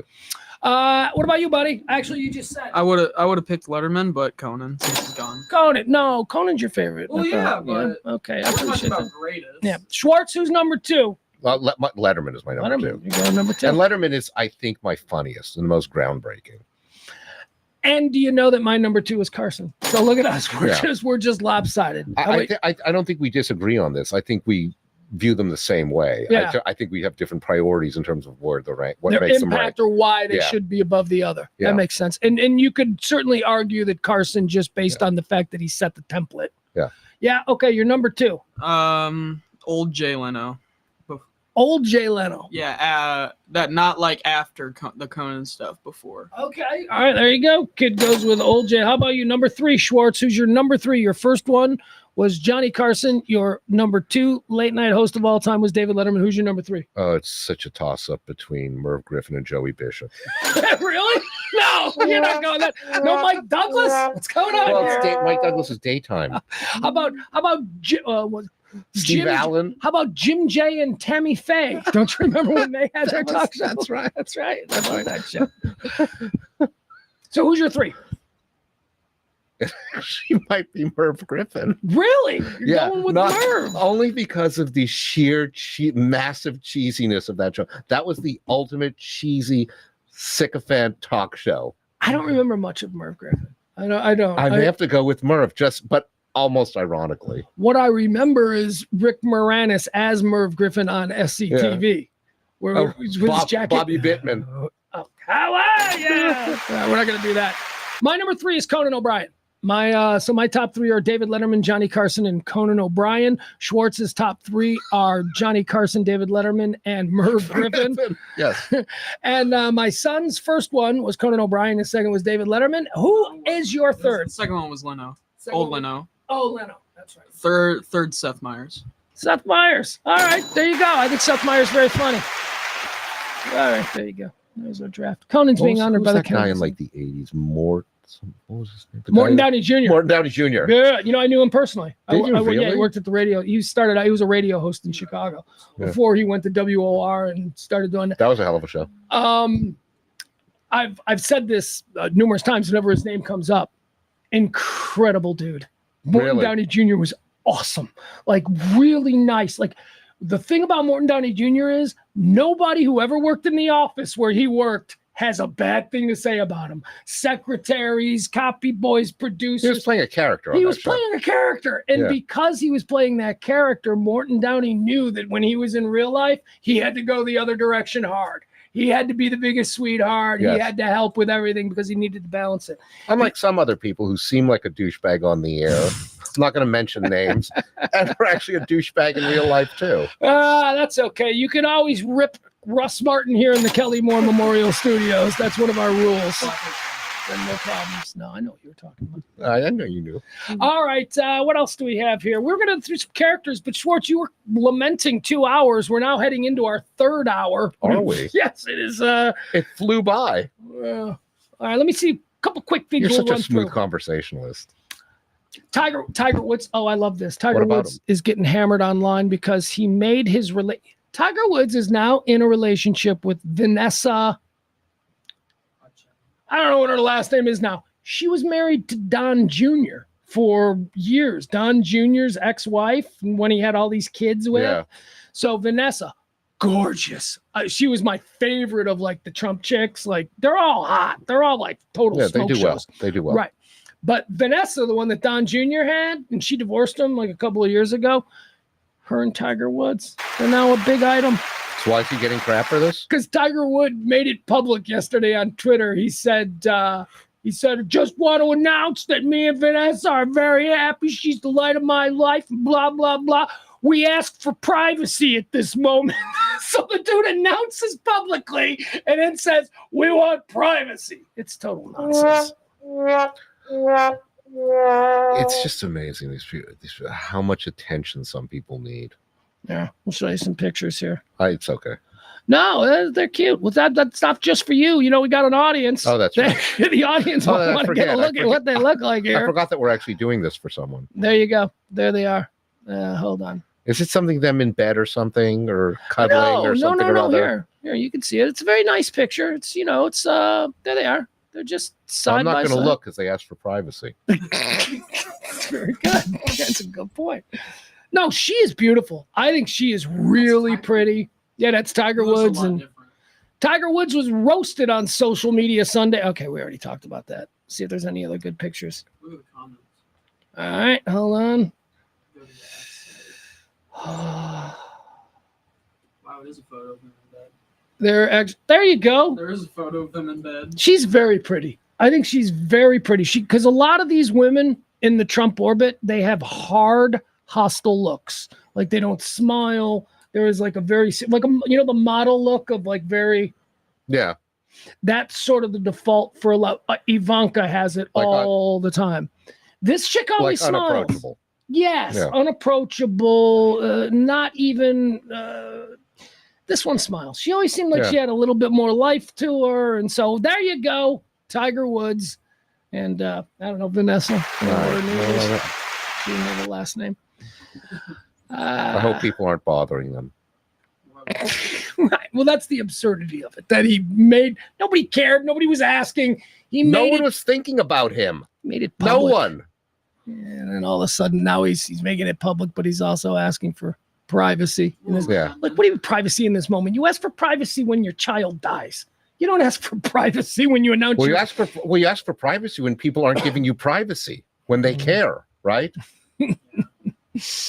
All right, here's a fun story. We're going to end things with this. All right, the story of Miss Scotland over the weekend. Miss Scotland, the Miss Universe. You'll have to pageant. fill me in on this. Yeah, it's not common knowledge, but I'm going to tell you about it. That's why you tune into this show. So Miss Scotland, while she's waiting for her Miss Universe or whatever it is, Miss Scotland has been fired. Schwartz. Oh no! They got rid of her. She's no longer Miss Scotland. The runner-up will represent Scotland in the Miss Universe. You know what Miss Scotland did? Flossed. She got shit-faced and went to a rugby match over the weekend and then started a big fight with all the security when they tried to throw her. Like, in her gown with her tiara, she was there as an ambassador. Wasn't that what she was going to do for the talent portion? Well, brawl. Boozy ex-Miss Scotland dethroned after biting bouncers in racist attack. Oh yeah, a lot of N-bombs. All of that. She's drunk. She's sloppy. She's working. We've been to these sort of events where they have a VIP area with sponsors and there's pretty promotional girls there. Well, this one happens to be Miss, and she got shit-faced. Who gave her alcohol? Probably every man she's ever met. That's what I'm guessing. Here she is. Here, we'll show you some pictures of her. There's some better pictures of her, but she's a sloppy drunk. Yeah. This is why I asked you earlier about beautiful women. When they just get shit hammered, they're just the worst. Yeah, no, I hate that. All right, here you. I don't like being around drunk people, period. I don't really either. So I don't. I don't. All right, here she is, disgraced beauty queen Lucy Thompson. All right, she looks all right. There's better pictures of her though, like the ones where she's getting thrown out. Let's find those pictures. There she go. Okay, this I love.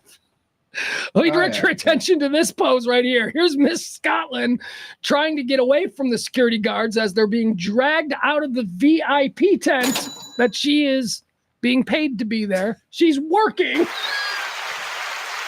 She's biting and dropping N-bombs. Hold on, we got more pictures just so we can. She actually bit someone? Yeah, dude needed stitches. Wow. Yeah. There she is. She's a college graduate. There you go. Look at her. Good for her. Good. What was her major? I don't know. Haggis. I don't know. Communications. That's pretty good for Scotland. Yeah. I mean, I Yeah, don't, when I think yeah. of Scotland, I don't know that I No, think of that. You don't think about the most attractive people in the world. No, you really No, don't. no. Scotland, Ireland, England, we're all just very pale. And all right, here she is. Look at her. That's hot Scotland. Who's the runner-up? I don't know. We're not mentioning it. I think there's more pictures of her throwing down, though. Yeah, there's more. Here she is. Yeah. I know. I wish we had video, but There's no video of it? not that I've seen. Not that I really care. Well, what a shame. That is a shame.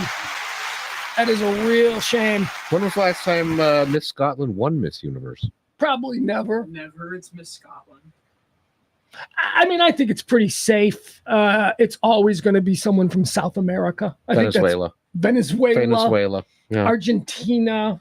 I think less Argentina. I think more up around Venezuela, Colombia. Okay. Well, I'll tell you what another one that you can never count out year in and year out, Miss Israel. Very true. Miss Israel is always like, that's what they look like there. I mean, it's always Gal Gadot. Like some kind of Gal Gadot Wonder Woman looking amazing woman. Yeah, I think she might have a little trouble with the popular vote this year. It's controversial choice. Controversial choice right now. Yeah, this year Yeah. I'm guessing Israel isn't the odds-on. No, it's not the odds-on favorite. Yeah. Usually, the Eastern European countries, you usually have to count them into. Czech Republic, Yeah, Poland, they're good. Poland. They're good. We're forgetting one big one. What's the big one we're forgetting? Korea. Any Asian country. Yeah, I think that You gotta give them a chance. Okay. Wait, Yeah. any Asian country? Well, not like I don't remember Miss Uzbekistan winning a whole lot of them. Can you even fit that on a sash? Miss Micronesia is the new Miss. Yeah. Yeah, I don't know about that. All right. Our guest today, we're done with the show. Our guest today has been Dr. Robert Schwartz. He, of course, of RS Plastic and whatnot, right? You still do And that? whatnot, rsplastic.com. Hey, want to play trivia with us? Be on my trivia team. I'm trying to create a trivia team that is unbeatable. I've got certain people. Look, I've never lost a trivia tournament. So Really? yeah, What is doing the subject matter? You're gonna be fine. It's the first show. We're gonna make it.